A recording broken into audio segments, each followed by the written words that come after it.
Student, welcome to my channel Aaradhya competition classes. और आज से हम एक नई शुरुआत करने जा रहे हैं। बच्चों ने कहा कमेंट करके कि मैम आप हमको हर टॉपिक वाइज क्लियर कराओ उसका बेस 0 लेवल से, क्योंकि ये ज़रूरी भी है। चाहे कोई भी एग्ज़ाम हो, चाहे आप पटवारी की तैयारी कर रहे हो, रीट की कर रहे हो, या रेलवे ग्रुप डी, NTPC या SSC, कोई भी प्रतियोगी परीक्षा है उसमें मैथ आती है। और उस मैथ के क्वेश्चन तभी आप हल कर पाओगे जब आपके वो टॉपिक का डर आपसे निकल जाए, यानी वो टॉपिक की डीपली आपको जानकारी हो, तभी आप उसके क्वेश्चन सॉल्व कर पाओगे। तो इसके लिए आज से हम एक एक टॉपिक को विस्तार से अध्ययन करेंगे, उसके बारे में जितने भी आज तक किसी भी कंपटीशन एग्जाम में कोई क्वेश्चन आया, यानी हम सारे पैटर्न देख लेंगे उसके।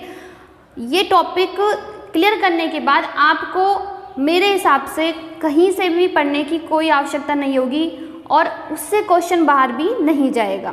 ठीक है, तो आज का अपना टॉपिक है नंबर सिस्टम या संख्या प्रणाली। संख्या प्रणाली, जिसे हम नंबर सिस्टम भी बोलते हैं। ठीक है, इसके बारे में हम 0 लेवल से पढ़ते हैं कि देखिए क्या होता है संख्या प्रणाली। संख्या प्रणाली जिसमें हम संख्याओं के बारे में पढ़ेंगे, है ना। तो संख्या पढ़ने से पहले हमें अंकों की जानकारी होनी जरूरी है, क्योंकि अंकों की बात करते हैं तो देखिए कुल अंक कितने होते हैं। अंक होते हैं कुल मिला के 10। कौन सा? 0, 1, 2, 3, 4, 5, 6, 7, 8 और 9। ये 10 अंक होते हैं कुल मिलाकर। इन 10 अंकों से छोटी और बड़ी से बड़ी कोई सी भी संख्या बनाई जा सकती है। ठीक है, तो अब 9 के बाद जस्ट जो अगला अंक आएगा, 9 के बाद क्या आता है? 10। तो 10 क्या कहलाती है? संख्या कहलाती है, क्योंकि इसमें 2 अंक हो गए, 1 और 0, 2 अंक है, इसलिए 2 अंकों से मिलकर बनी है, इसलिए क्या कहलाएगी? संख्या। तो संख्या में से छोटे मोटे क्वेश्चन पूछ लिए जाते हैं। जैसे आपसे अंकों के बारे में पूछ लिया कि एक अंक वाली कुल संख्याएं कितनी होती हैं? 1 से लेकर 9 तक। ठीक है, तो कितनी हो गई 1 से लेकर 9 तक? 9। जब गिनती अपन स्टार्ट करते हैं तो गिनती तो 1 से शुरू होती है ना, 0 से थोड़ी ना होती है। तो क्वेश्चन यहीं से बनता है भाई, एक अंक वाली कुल कितनी संख्याएं हुई? 9 हुई। फिर 2 अंकों वाली कुल संख्याएं, तो 2 अंकों वाली कुल संख्याएं होती हैं 90। कितनी? 90। फिर 3 अंकों वाली संख्याएं होती हैं 900। इसी प्रकार से फिर 4 अंकों वाली संख्या होती है 9000। तो ऐसे क्वेश्चन भी एग्जाम में पूछ लिए जाते हैं, जिनकी जानकारी आपको होनी चाहिए। अब देखिए, अब हम आते हैं संख्या पर। संख्या में से क्वेश्चन क्या, पहले तो आप संख्या को समझिए कि संख्याएं कितनी प्रकार की होती हैं। संख्याएं कितनी प्रकार की होती, बहुत ही इंपॉर्टेंट टॉपिक है, सभी एग्जाम में पूछा जाता है इसमें से जरूर से जरूर क्वेश्चन। संख्याएं देखिए,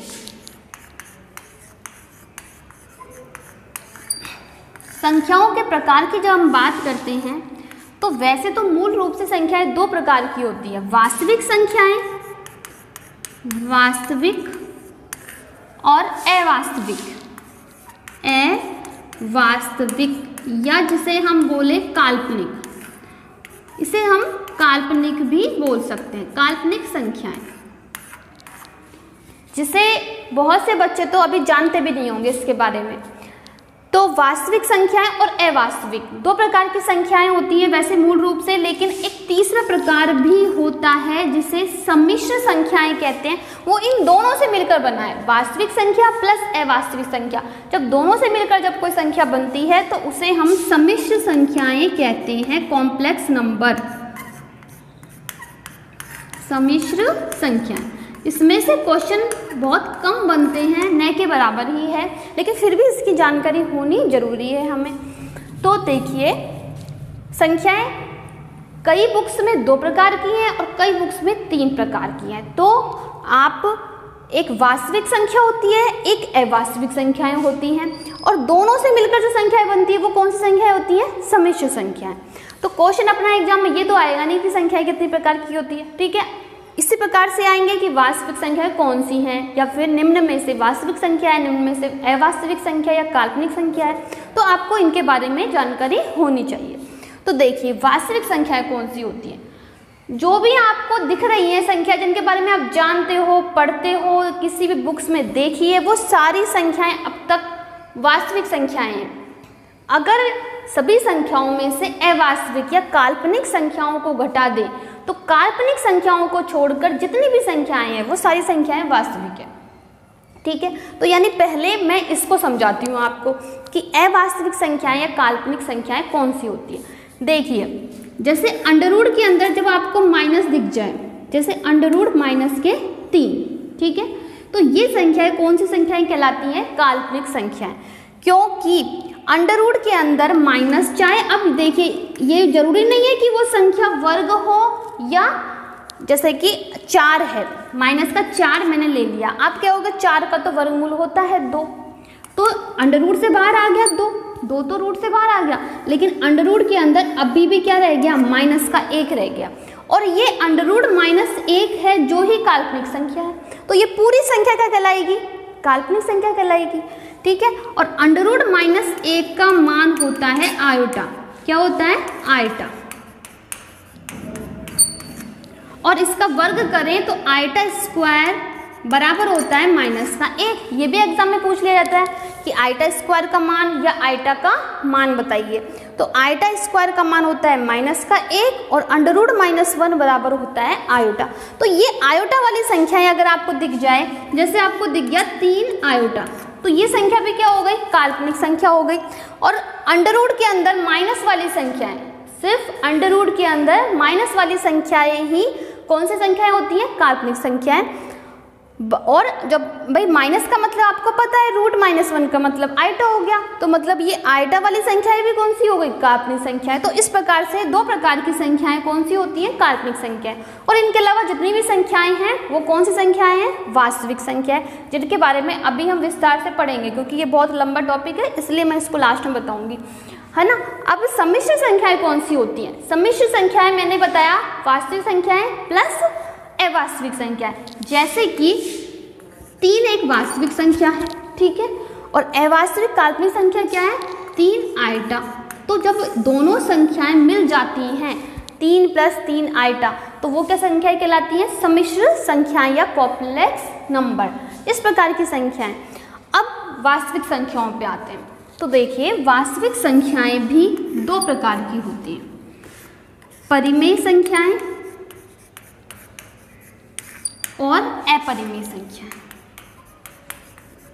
परिमेय संख्याएं और अपरिमेय संख्याएं, और इनके भी फिर अलग अलग प्रकार हैं, परिमेय, अपरिमेय। परिमेय अपरिमेय की परिभाषा आप पढ़ते आ रहे हो बचपन से, लेकिन तो भी आपके वो क्लियर नहीं हुआ आज तक, तो मैं इसका अब आपको अच्छे से क्लियर करवाती हूँ कि परिमेय संख्या कौन सी होती है और इन दोनों में क्या अंतर होता है। तो देखिए वास्तविक संख्याएं मैं आपको बता चुकी हूँ 2 प्रकार की होती है, परिमेय संख्याएं और अपरिमेय संख्याएं। परिमेय संख्याओं की परिभाषा आप बचपन से पढ़ते आ रहे हो कि ऐसी संख्याएं जिन्हें हम P/Q के रूप में व्यक्त कर सकते हैं, लेकिन समझ में आपके नहीं आया कि क्या होती है P/Q। तो अब समझिए इसको कि ऐसी संख्याएं जिन्हें हम P/Q के रूप में लिख सकें या व्यक्त कर सकें, वो सब क्या कहलाएंगी? परिमेय संख्याएं।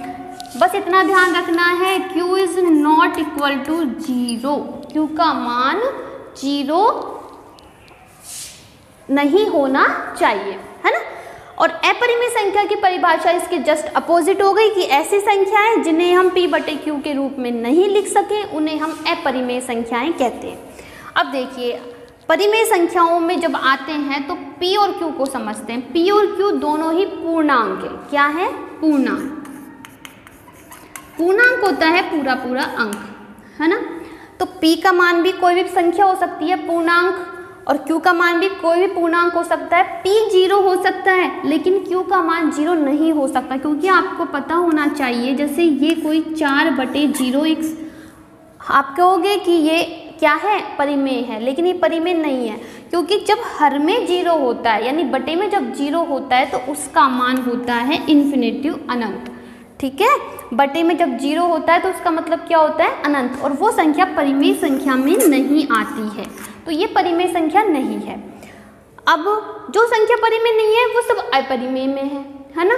अब देखिए P बटे Q के रूप में व्यक्त कर सके, अब कौन कौन सी संख्याएं हैं जिन्हें हम P बटे Q के रूप में व्यक्त कर सकते हैं, जितनी भी संख्याएं हैं, जितनी भी आपने गिनती में 1 से लेकर 1000 लाख करोड़ जितनी भी संख्याएं हैं उन्हें हम P बटे Q के रूप में लिख सकते हैं।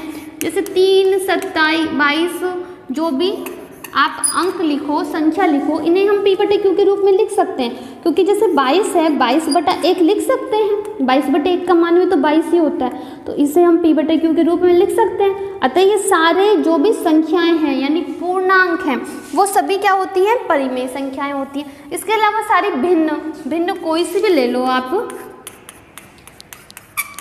ये सारी भिन्न कौन सी होंगी, परिमेय संख्याएं होंगी। इसके अलावा माइनस वाली संख्याएं भी परिमेय संख्या होती हैं, यानी धनात्मक संख्याएं तो होती ही होती हैं, इसके अलावा माइनस वाली संख्याएं भी परिमेय संख्याएं होती हैं। ठीक है, जैसे कि -4, -27 माइनस वाली संख्याएं हो गई। इसके बाद में दशमलव वाली संख्याएं भी परिमेय संख्याएं होती हैं। जैसे मैंने लिखा 3.4, तो 3.4 परिमेय संख्या कैसे है कि भाई अगर अपन इसमें से दशमलव हटाएं 3.4 में से, तो दशमलव का तो 1 और उसके बाद 1 0 है, तो ये संख्या क्या बन गई, भिन्न रूप में हो गया ना, 34/10, तो P बटे Q के रूप में व्यक्त कर लिया हमने। इसलिए सारी दशमलव संख्याएं भी परिमेय संख्याएं होती हैं। तो परिमेय संख्याओं की लिस्ट काफ़ी लंबी चौड़ी है, जिसमें हम एक एक चीज़ का अलग अलग अध्ययन करेंगे। अब अपरिमेय संख्याएं कौन सी होती है, अपरिमेय संख्याओं में दशमलव संख्याएं तो आती हैं, लेकिन क्या होता है, परिमेय संख्या में तो शांत आवृत्ति वाली संख्याएं आती है। शांत आवृत्ति वाली कौन सी, जैसे कि ये एक दशमलव संख्या थी 3.4, तो ये क्या है, दशमलव के बाद में 4 पे जाके स्टॉप हो गई, आगे कुछ नहीं है, हमको पता है 4 के बाद में कुछ भी नहीं आना है। इसके बाद में जैसे 10/3 है, 10/3 में जब हम 10 में 3 का भाग देते हैं तो देखिए क्या आता है, 3 3 9, 1 बचे, फिर हमने दशमलव लगा दिया, फिर 10 हो गए, फिर 3 3 9, फिर वही 9 आएगा, और इस प्रकार से 3 3 3 3 चलती रहेगी। ठीक है, तो ये भी स्टॉप नहीं होने वाला है, हमको पता है आगे ये भाग नहीं रुकने वाला है, हमेशा इसी प्रकार से चलता रहेगा। लेकिन क्योंकि इसमें आवृत्ति हो रही है 3 3 की बार बार, तो जब इस प्रकार से दशमलव संख्या में जब आवृत्ति होती है तो आवृत्ति वाली दशमलव संख्याएं परिमेय संख्याओं में आती हैं। में एक तो हो जाती हैं शांत दशमलव संख्याएं, शांत दशमलव संख्याएं, और दूसरी होती है अशांत आवृत्ति वाली संख्या, अशांत आवृत्ति दशमलव संख्याएं, यानी वो शांत तो नहीं हो रही बार बार, लेकिन उसकी आवृत्ति हो रही है, पुनरावृत्ति हो रही है, बार बार वही अंक आ रहा है, तो वो संख्याएं किस में आएंगी, परिमेय संख्याओं में आएंगी। अपरिमेय संख्याओं में वो सारी संख्याएं आती है जो अशांत हो, अशांत अनावृत्ति वाली संख्या, अनावृत्ति दशमलव संख्याएं, जैसे कोई भी संख्या ले लो, भाग दिया अपन ने तो ये आता है 1.1 2 1 3 1 4 1 5 1 6, इस प्रकार से चल रहा है। तो बार बार किसी एक चीज़ की पुनरावृत्ति नहीं हो रही, हर बार हमको कुछ अलग मिल रहा है ना। तो इस प्रकार से जब अशांत अनावर्ती संख्याएं होती हैं तो वो अपरिमेय संख्याओं में आती है। इसके अलावा पाई और ई चरघातांक ये संख्याएं भी किस में आती हैं, अपरिमेय में आती हैं। अब पाई की कहानी तो अलग है, देखिए पाई को समझिए। आप कहोगे कि इसमें पाई क्यों आ रहा है, क्योंकि पाई का मान सबको रटा पड़ा है, पाई बराबर 22/7 3.14, तो आप कहोगे 22/7 पाई का मान, क्योंकि 22/7 होता है, तो इसे तो हम P बटे Q के रूप में लिख सकते हैं, अतः ये तो परिमेय संख्या है। तो आप बिल्कुल सही कह रहे हो कि जब आपको एग्जाम में 22/7 रूप पूछ लिया जाए, ऑप्शन में 22/7 दिखे, तो आप उसको परिमेय संख्या ही मानोगे, ठीक है, क्योंकि पाई का मान आपने गौर किया हो, कभी देखा हो तो पाई का मान इक्वल नहीं होता है 22/7 के। पाई का मान अप्रोक्सीमेट होता है, अप्रोक्सीमेट 22/7 होता है, यानी लगभग 22/7 के बराबर होता है। क्योंकि अगर आपने देखा हो या कभी भाग दे के देखा हो तो जब हम 22 में 7 का भाग देते हैं तो 3.1415 इस प्रकार से चलता रहता है, वो कभी स्टॉप नहीं होगा। यानी 22 में 7 का भाग देने पर जो संख्या हमको मिलेगी वो अशांत अनावर्ती दशमलव संख्या मिलेगी। तो इस प्रकार से पाई का मान निश्चित नहीं है, इसलिए पाई, जब पाई रूप आपको दिखे तो पाई अपरिमेय संख्या में माना जाएगा, 22/7 दिखे तो परिमेय संख्या में माना जाएगा, और 3.1415 इस प्रकार से दिखे तो ये भी अपरिमेय संख्या में माना जाएगा। लेकिन अगर ऑप्शन में खाली इतना सा ही दे दिया आपको 3.14, इसके आगे कुछ भी नहीं है, ऑप्शन आएंगे ना एग्जाम में, तो एक तो इस प्रकार से आ सकता है 3.14 और आगे इस प्रकार से 3 बिंदी का मतलब अनंत तक चलता है वो, है ना। इस प्रकार से 3 बार डैश या 3 बार बिंदी का मतलब अनंत तक। तो 3.14 जब इस रूप में दिखे तो इसका मतलब तो वो अपरिमेय संख्या है, और खाली 3.14 रुक गया, आगे कुछ भी नहीं दिया, तो इसका मतलब ये परिमेय संख्या है, क्योंकि इसमें अपन दशमलव को किस में बदल सकते हैं, भिन्न में बदल सकते हैं, है ना। तो क्या हो जाएगा 314/100 इस रूप में लिख सकते हैं ना। इसलिए इसमें थोड़ा सा पाई में कंफ्यूज नहीं होना है, पाई के क्वेश्चन जरूर आ जाता है एग्जाम में, क्योंकि बच्चे इसी में कंफ्यूज होते हैं। तो मैंने आपको 3 बात बताई है पाई को लेकर। क्या बताई है? पाई होता है अपरिमेय संख्या, 22/7 होता है परिमेय संख्या, और 3.14 में जब आपको 3 बार बिंदी दिख जाए तो इसका मतलब वो है अपरिमेय संख्या, और अगर 3 बार बिंदी नहीं दिखे तो ये है परिमेय संख्या। ठीक है, क्लियर हो गई आपके। अब देखिए, अब परिमेय संख्याओं को समझते हैं कि परिमेय संख्याओं के अंदर कौन कौन सी संख्याएं आती हैं। और इन दोनों का रूप मिलकर वास्तविक संख्याएं बनती है। इसका मतलब अगर वास्तविक संख्याओं में आपसे पूछा जाए तो इन दोनों का रूप मिलकर क्या हो गया, वास्तविक संख्याएं। मतलब जिसमें अशांत अनावृत्ति वाली संख्याएं भी आ जाएं और शांत दशमलव संख्याएं भी हो, तो इस प्रकार से वो संख्याएं कौन सी होती है, वास्तविक संख्याएं। अब परिमेय संख्याओं की बात करते हैं।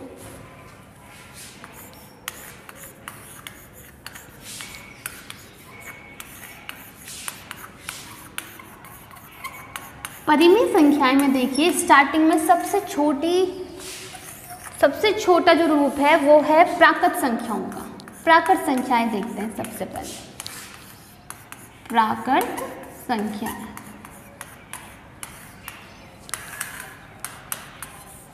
प्राकृत संख्याएं कम नहीं है, ये भी अंत तक चलती हैं, लेकिन औरों की अपेक्षा इसका जो समुदाय है वो थोड़ा छोटा है।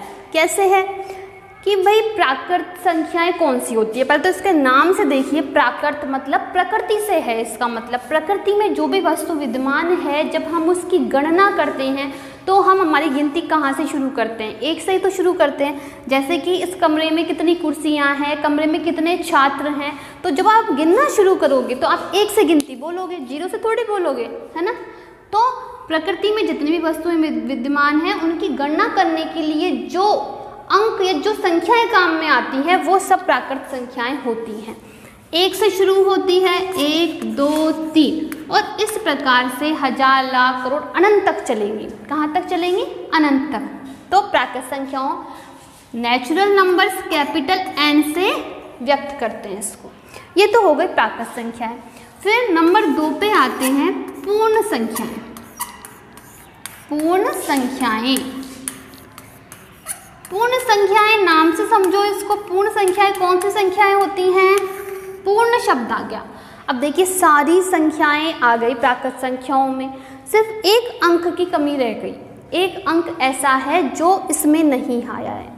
जैसे अब जब हम लेन देन की भाषा में, जब हम गणित की भाषा में बात करें तो जैसे कि मैंने किसी से 2000 रुपये उधार लिए और वो 2000 रुपये खर्च हो गए।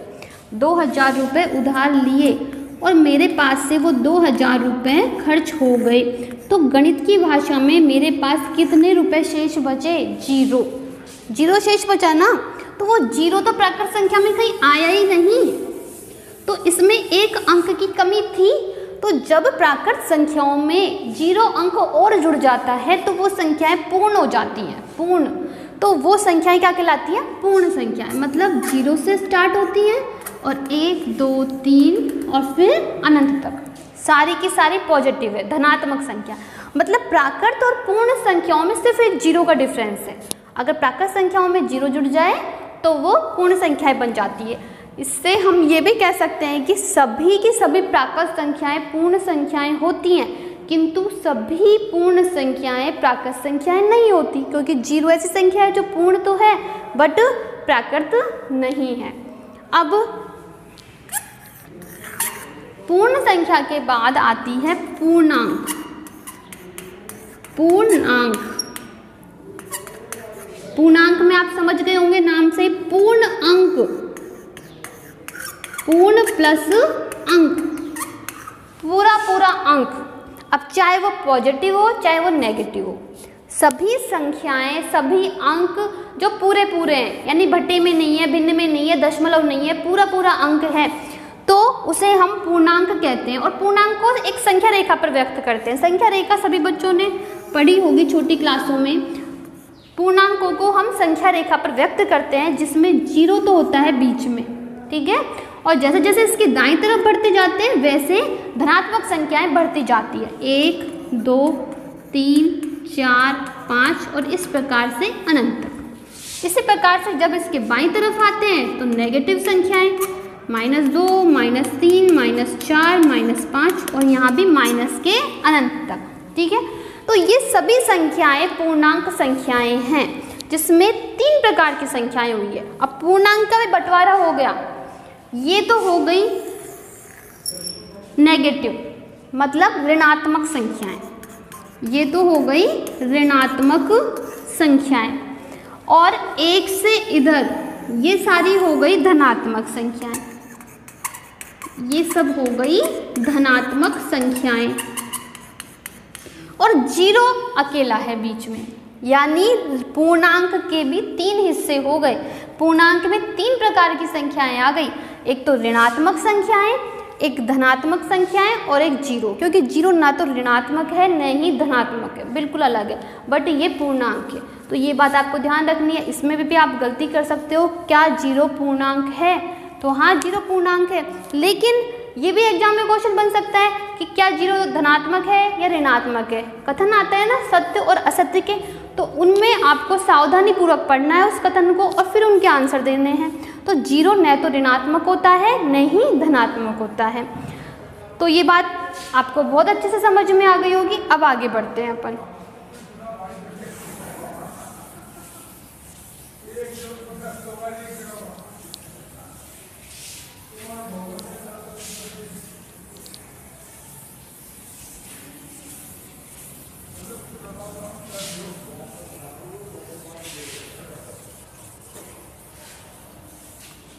अब देखिए 3 चीजें हमने पढ़ी, प्राकृत, पूर्ण और पूर्णांक।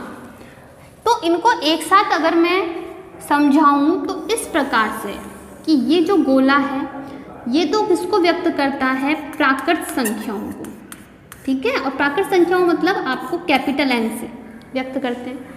फिर इन प्राकृत संख्याओं में यदि 0 और जुड़ जाए, 0 और जुड़ जाए तो क्या बन जाती है? पूर्ण संख्याएं।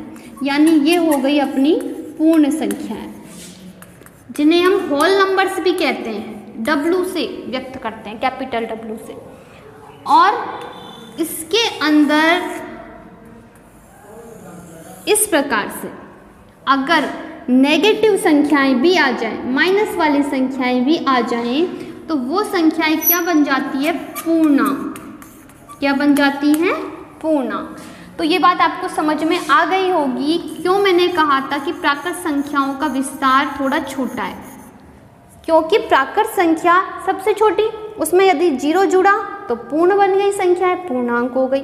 फिर पूर्ण संख्याओं से बड़ी जो विस्तार है वो किसका है, पूर्णांक का, क्योंकि पूर्णांक में पूर्ण संख्याएं तो आई हैं, प्राकृत संख्या भी आई है और नेगेटिव वाली संख्याएं भी आ गई। इसलिए क्वेश्चन यहाँ से भी पूछा जा सकता है कि क्या सभी पूर्ण संख्याएं पूर्णांक होती हैं, तो हम कहेंगे हाँ। क्या सभी प्राकृत संख्याएं पूर्णांक होती है, हाँ। क्या सभी पूर्णांक पूर्ण संख्याएं होती हैं। अब इसमें बहुत ज़्यादा कंफ्यूज हो जाते हैं, क्योंकि ये पूर्णांक और पूर्ण संख्याएं एक जैसी लगती हैं सबको। पूर्णांक और पूर्ण संख्याएं सब बच्चों को एक जैसी लगती हैं, तो इसलिए इसमें गलती कर बैठते हैं। हम क्या सोचते हैं, हाँ सभी पूर्णांक पूर्ण संख्याएं होती हैं, जबकि ऐसा है ही नहीं। क्योंकि आपको पता है कि पूर्ण संख्याएं तो 0 से शुरू होकर यानी पॉजिटिव होती हैं। पूर्ण संख्याएं होती हैं वो क्या होती है, पूर्ण, तो 0 से लेकर अनंत तक चलती हैं तो पॉजिटिव होती है, बट पूर्णांक में नेगेटिव संख्याएं भी आती हैं, है ना। तो यहाँ अपन को गलती नहीं करनी। और अब देखिए जो परिमेय संख्याएं होती है ना, इनके अलग अलग प्रकार कर दिए। वैसे तो अब भिन्न वाली संख्याएं और बची हैं और दशमलव वाली बची हैं, तो पहले हम दशमलव समझते हैं। दशमलव में ही भिन्न आ जाएंगे दशमलव संख्याएं।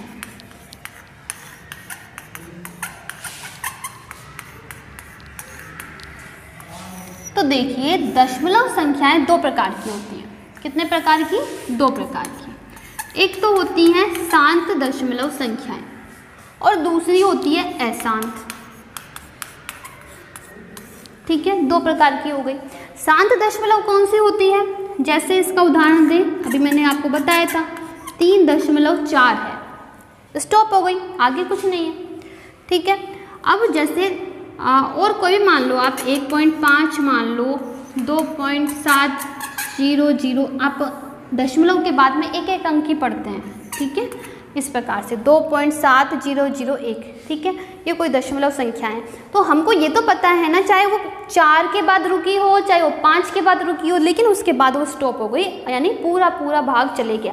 यानी जब शेषफल 0 आ जाए, चाहे वो दशमलव के बाद में कितने ही बाद क्यों ना आया हो, 3 बार, 5 बार, 6 बार, लेकिन शेषफल क्या आ जाए, 0, तो वो सब संख्याएं कैसी होती हैं, शांत दशमलव संख्या।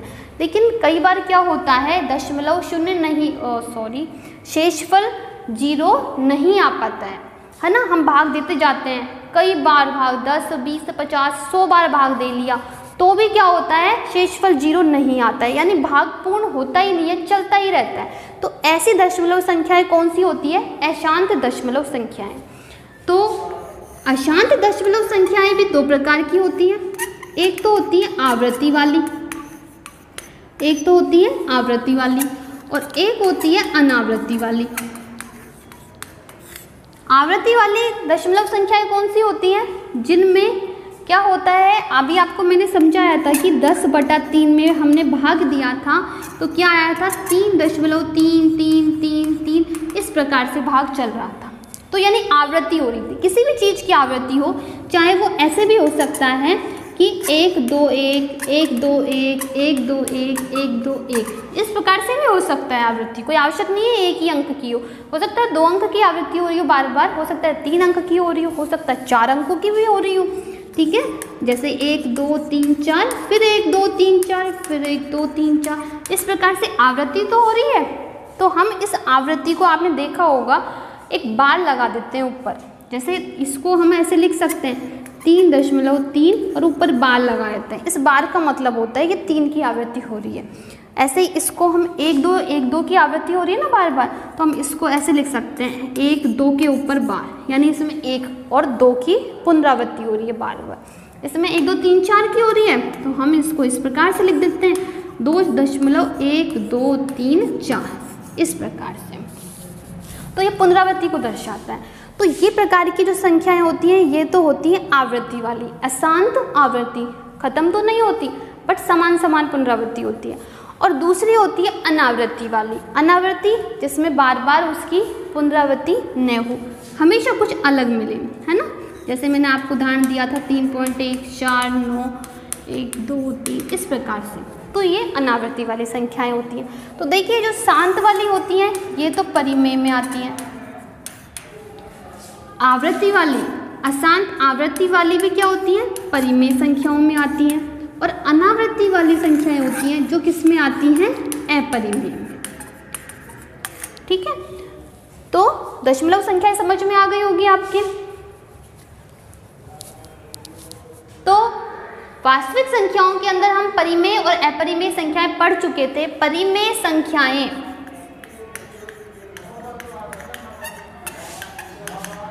परिमेय संख्याओं के अंतर्गत मैं आपको समझा चुकी थी सारी प्राकृत संख्याएं, पूर्ण संख्याएं, पूर्णांक और दशमलव संख्याएं। और आप ये तो जानते हो सारे भिन्न जो भी होते हैं वो सभी भिन्न परिमेय संख्याओं में आते हैं, यानी कोई भी भिन्न रूप हो वो परिमेय संख्याओं का रूप होता ही होता है। इसके अलावा सभी प्राकृत संख्याएं, पूर्ण और पूर्णांक और दशमलव और अशांत आवृत्ति वाली संख्याएं भी क्या होती हैं, परिमेय संख्याएं होती हैं। अब देखिए आज हम पढ़ते हैं अपरिमेय संख्याएं। अपरिमेय संख्याएं, अब जब सारी संख्याएं परिमेय संख्याओं में आ गई तो अपरिमेय संख्याओं में कौन सी संख्याएं आती हैं, आज देखते हैं। अपरिमेय संख्याएं देखिए फर्स्ट नंबर पे तो जो परिभाषा परिमेय संख्या की मैंने बताई थी वह इसकी परिभाषा उसकी अपोजिट हो जाएगी कि जिसे हम p/q के रूप में व्यक्त नहीं कर सकते हैं वो सभी संख्याएं अपरिमेय संख्याओं में आती हैं। तो ऐसी कौन सी संख्याएं हैं, तो लास्ट वीडियो में हल्का सा मैं बता चुकी थी आपको कि अशांत अनावृत्ति संख्या, अशांत अनावृत्ति संख्याएं। अशांत अनावृत्ति वाली संख्या कौन सी, जैसे 3.14, 1, 5, 9, 1, 4 इस प्रकार से जो संख्याएं चलती रहती हैं, यानी जिसमें पुनरावृत्ति नहीं होती है, हर बार कुछ अलग मिलता है, तो इस प्रकार की दशमलव संख्याएं इसमें आती हैं। दूसरा पाई और ई, ये सब अपरिमेय संख्याओं में आते हैं। और तीसरा बहुत ही महत्वपूर्ण है जिसे अपन हमेशा दिमाग से निकल जाती है क्योंकि ये बातें हमारे दिमाग में फिर भी रह जाती हैं, अपूर्ण वर्ग संख्याएं। अपूर्ण वर्ग संख्याएं ये भी अपरिमेय संख्याओं में आते हैं, जैसे √3, √7 इस प्रकार से, जिनका पूरा वर्गमूल नहीं निकलता है वो सभी संख्याएं कैसी होती हैं, अपरिमेय संख्याएं होती हैं। तो इसका मतलब जिनका वर्गमूल निकलता है वो संख्याएं कौन सी होती हैं, क्वेश्चन यहाँ से भी बन सकता है आपके ऑप्शन में इस प्रकार से हो सकता है, एक √4 हो, √3 हो, एक √16 हो और एक √25 हो। तो आपको चारों ऑप्शन एक जैसे लग रहे हैं, आप सोचोगे चारों ही वर्गमूल की संख्याएं हैं, तो इसमें से हम परिमेय और अपरिमेय का पता कैसे लगाएं कि कौन सी परिमेय है और कौन सी अपरिमेय है। तो आपको दिमाग में ये रखना चाहिए कि जिनका वर्गमूल निकलता है पूरा, जैसे 4 का वर्गमूल होता है 2, 16 का होता है 4 और 25 का होता है 5, तो ये तीनों तो हो गई परिमेय संख्याएं।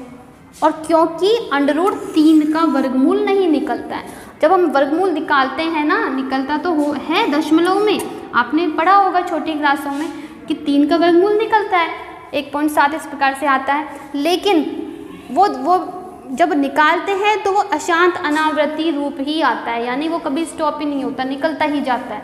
तो इसलिए इस प्रकार की जो संख्याएं होती हैं अपूर्ण वर्ग संख्याएं वो सभी भी अपरिमेय संख्याओं में आती हैं।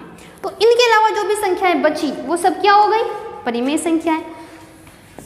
अब एग्जाम के लिए 1-2 बातों का आपको दिमाग में रखना बहुत ज़रूरी है, इन्हीं में से जैसे कि 2 परिमेय संख्याओं के बीच में अनंत परिमेय संख्याएं होती हैं। अनंत परिमेय चाहे वो कोई सी भी संख्या हो, क्या 2 परिमेय संख्याओं के बीच अनंत परिमेय संख्याएं होती हैं। क्वेश्चन यहाँ से बन सकता है कि 2 परिमेय संख्याओं के बीच में बताइए कितनी संख्याएं होती हैं, 1, 0, 2 अनंत, तो क्या करके आना है आपको, अनंत। दिमाग में से ये बात नहीं निकालनी है। आप कहीं सोच जाओ पूर्णांक पर कि भाई 0, 1, 2, 1 और 2 के बीच में तो कुछ होता ही नहीं है, तो शायद 0 आएगा। इस प्रकार से भी सोच सकते हो आप, है ना। लेकिन आपको ये बात ध्यान में रखनी है, 1 और 2 के बीच में तो अनंत रूप होते हैं भिन्न, क्योंकि परिमेय संख्या p/q का रूप होता है। आप इसके बटे करते जाओ, 1/2, फिर उसका आधा करोगे 1/4, 1/8, 1/16, तो इस प्रकार से अनंत तक संख्याएं होती हैं। तो कोई भी, ये तो मैंने एक छोटा सा एग्जाम्पल दिया है, आप बहुत छोटी संख्या भी लोगे ना, बिल्कुल छोटी भी, तो उन दोनों के बीच में भी अनंत परिमेय संख्याएं भी होंगी। तो एक तो ये बात आपको दिमाग में रखनी है। इसके अलावा और भी कई प्रकार की संख्याएं होती हैं जिनकी जानकारी हमको बहुत आवश्यक है, जैसे सम और विषम संख्याएं। सब जानते हैं, लेकिन फिर भी क्योंकि मैंने आपसे कहा था कि 0 लेवल से स्टार्ट कर रहे हैं अपन, तो हो सकता है कई बच्चों को इसके बारे में जानकारी न हो, भूल गए हो, तो अपन देखते हैं स्टार्टिंग से कि सम संख्याएं वे संख्याएं होती हैं या ऐसी संख्याएं जो 2 से पूर्णतया विभाजित हो, जो 2 से पूर्णतया विभाजित हो, मतलब 2 का पूरा भाग चला जाए, शेषफल 0 हो जाए, तो वो संख्याएं क्या होती हैं? सम संख्याएं होती हैं। या फिर दूसरी परिभाषा इसकी है कि जिसका इकाई का अंक, ऐसी संख्या जिसका इकाई का अंक हो 0, 2, 4, 6, 8 हो, तो ऐसी संख्याएं सम संख्याएं कहलाती हैं। ठीक है, तो सेकंड वाली परिभाषा को आपको दिमाग में रखना है, क्योंकि संख्या कितनी बड़ी क्यों ना हो, आप उसमें 2 का भाग देके तो देखोगे नहीं एग्जाम में। जैसे कि कोई संख्या है, ठीक है, ये कोई संख्या है, तो अब इस संख्या में अपन 2 का भाग देके थोड़े देखने बैठेंगे एग्जाम में, इतना टाइम थोड़ी ना होता है। हम उसका इकाई का अंक देखेंगे सिर्फ कि इसका इकाई का अंक क्या है, 2। तो 2 आते ही हम कह देंगे कि ये कैसी संख्या है? सम संख्या है। अब इसके बाद आता है विषम संख्या। विषम संख्या देखिए, ऐसी संख्या, इसकी अपोजिट हो गया बिल्कुल, कि जो 2 से पूर्णतः विभाजित न हो, जो 2 से पूर्णतया विभाजित न हो।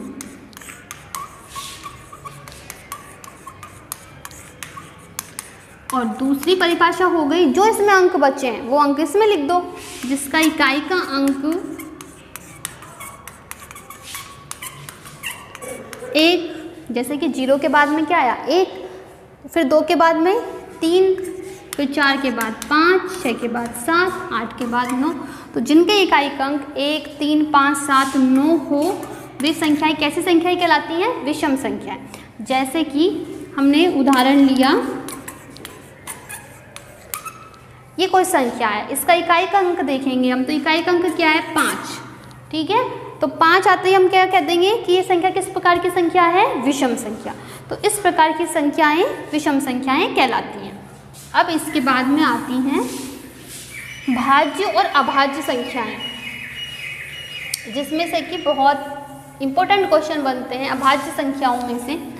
और क्या है कि इसकी जानकारी बहुत से बच्चों को होती भी नहीं है अभाज्य संख्याओं की, तो वो गलत कर जाते हैं। और कोई सा भी एग्जाम हो, अभाज्य संख्याओं में से तो क्वेश्चन जरूर बनता ही है, चाहे वो सेकंड ग्रेड हो, फर्स्ट ग्रेड हो, चाहे कोई सा भी एग्जाम क्यों ना हो।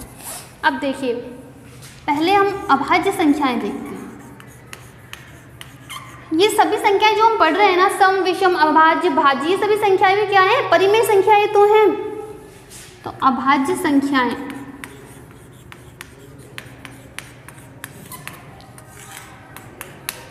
देखिए, अभाज्य संख्याएं कौन सी होती है? नाम अभाज्य, जो जिसमें किसी का भी भाग न जाए, नाम से पता चल रहा है अपन को, अभाज्य जिसमें किसी का भी भाग न जाए। लेकिन इसकी परिभाषा ये है, ऐसी संख्या जिसमें केवल स्वयं का और एक का भाग जाता हो। उसे हम अभाज्य संख्या कहते हैं। इसके जस्ट अपोजिट हो गई भाज्य संख्याएं। क्या? ऐसी संख्या जिसमें स्वयं का भाग जाता हो, एक का जाता हो, इसके अलावा किसी अन्य संख्या का भी भाग जाता हो। इसका मतलब ऐसी संख्या जिसके 2 से ज़्यादा गुणनखंड संभव हो। ऐसी संख्या किसी भी रूप में लिख सकते हैं परिभाषा। तो ऐसी संख्या जिसमें स्वयं का, एक का या इसके अलावा किसी अन्य संख्या का भी भाग जाता हो, या 2 से ज़्यादा संख्याओं का भाग जाता हो, जिसके 2 से अधिक गुणनखंड संभव हो। ये परिभाषा मैंने इसलिए लिखी क्योंकि एग्जाम में क्वेश्चन इस प्रकार से भी आता है और आप कंफ्यूज हो जाते हो कि क्या अभाज्य संख्याओं के गुणनखंड संभव है, इस प्रकार से पूछ लिया जाता है। तो अभाज्य संख्याओं के भी गुणनखंड संभव होते हैं, बस उनके गुणनखंड 2 ही होते हैं। जैसे कि हम देखते हैं ऐसी संख्या जिसमें केवल स्वयं और एक का भाग जाता हो। 1 से स्टार्ट करते हैं, संख्याएं 1 से स्टार्ट करते हैं अब, क्योंकि परिमेय संख्याएं हैं ये।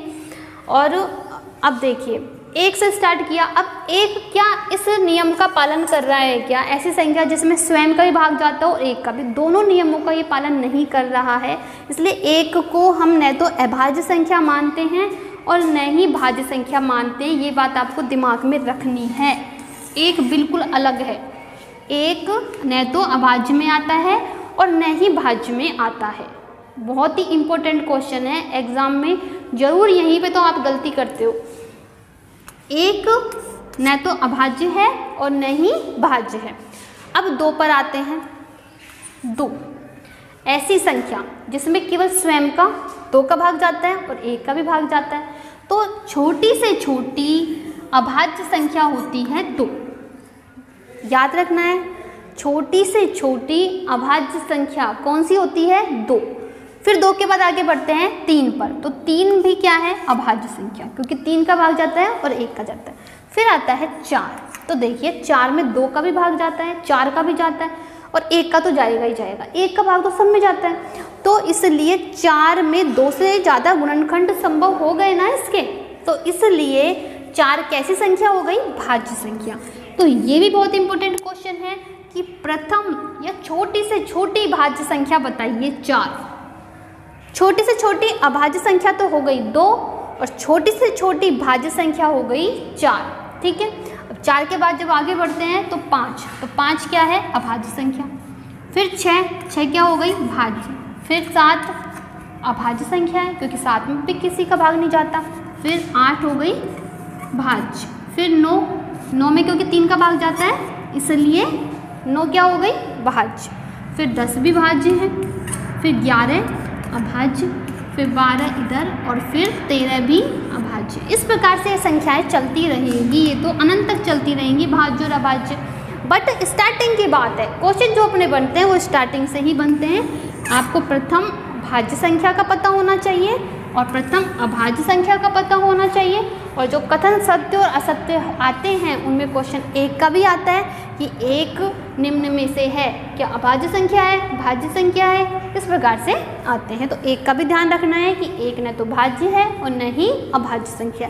अब गुणनखंड की बात थी, तो देखो 4 के जब अपन गुणनखंड करते हैं तो 4 के जब हम गुणनखंड करते हैं तो 2 गुणा 1 इस प्रकार से ही तो लिखते हैं इसके गुणनखंड। तो 2 से ज़्यादा गुणनखंड संभव है इसके, और इन सब के तो होंगे ही होंगे, लेकिन इनके सभी के गुणनखंड सिर्फ 2 ही होते हैं। जैसे 2 का हमने गुणनखंड किया तो 2 गुणा 1, 3 का गुणनखंड किया तो 3 गुणा 1। तो ये बात भी अपन को दिमाग में रखनी है। क्वेश्चन अपने यहाँ से भी बनते हैं कि अभाज्य संख्याओं के कितने गुणनखंड संभव है? तो अभाज्य संख्याओं के 2 गुणनखंड। कोई से बड़ी अभाज्य संख्या ले लो, उसके 2 ही गुणनखंड होंगे, एक तो वो खुद होगा और 1 होगा। ठीक है,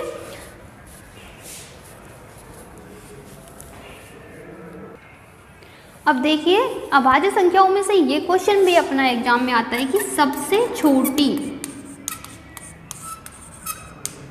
अभाज्य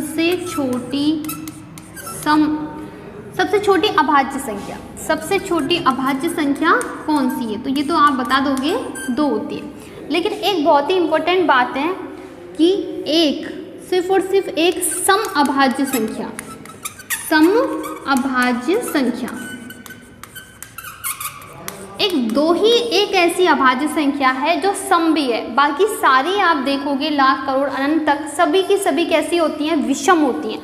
सिर्फ और सिर्फ एक ही संख्या ऐसी होती है। तो जो भी कथन आए ना आपके, उस कथन को हमेशा 2 को दिमाग में रख कर ही आपको पढ़ना है, क्योंकि अभाज्य संख्याओं के जब कथन आते हैं तो उनमें इस प्रकार के क्वेश्चन आते हैं कि सम के बारे में पूछ लिया जाता है। तो आपको 2 को दिमाग में रखना है कि एक संख्या ऐसी है, इसको नहीं भूलना आपको कि 2 ऐसी संख्या है जो सम संख्या भी है और अभाज्य संख्या भी है। बाकी सब सम संख्याएं किसमें होती हैं, भाज्य संख्याओं में आती हैं। अब अगला अपना टॉपिक है सह अभाज्य संख्याएं। सह अभाज्य संख्याएं, देखिए सह अभाज्य संख्याएं कौन सी संख्याएं होती हैं, ऐसी दो संख्याएं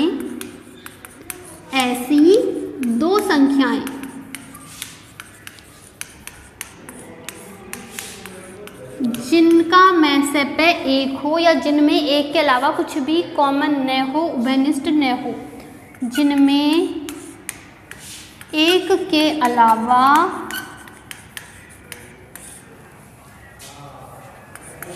कुछ भी उभयनिष्ठ न हो या कॉमन न हो।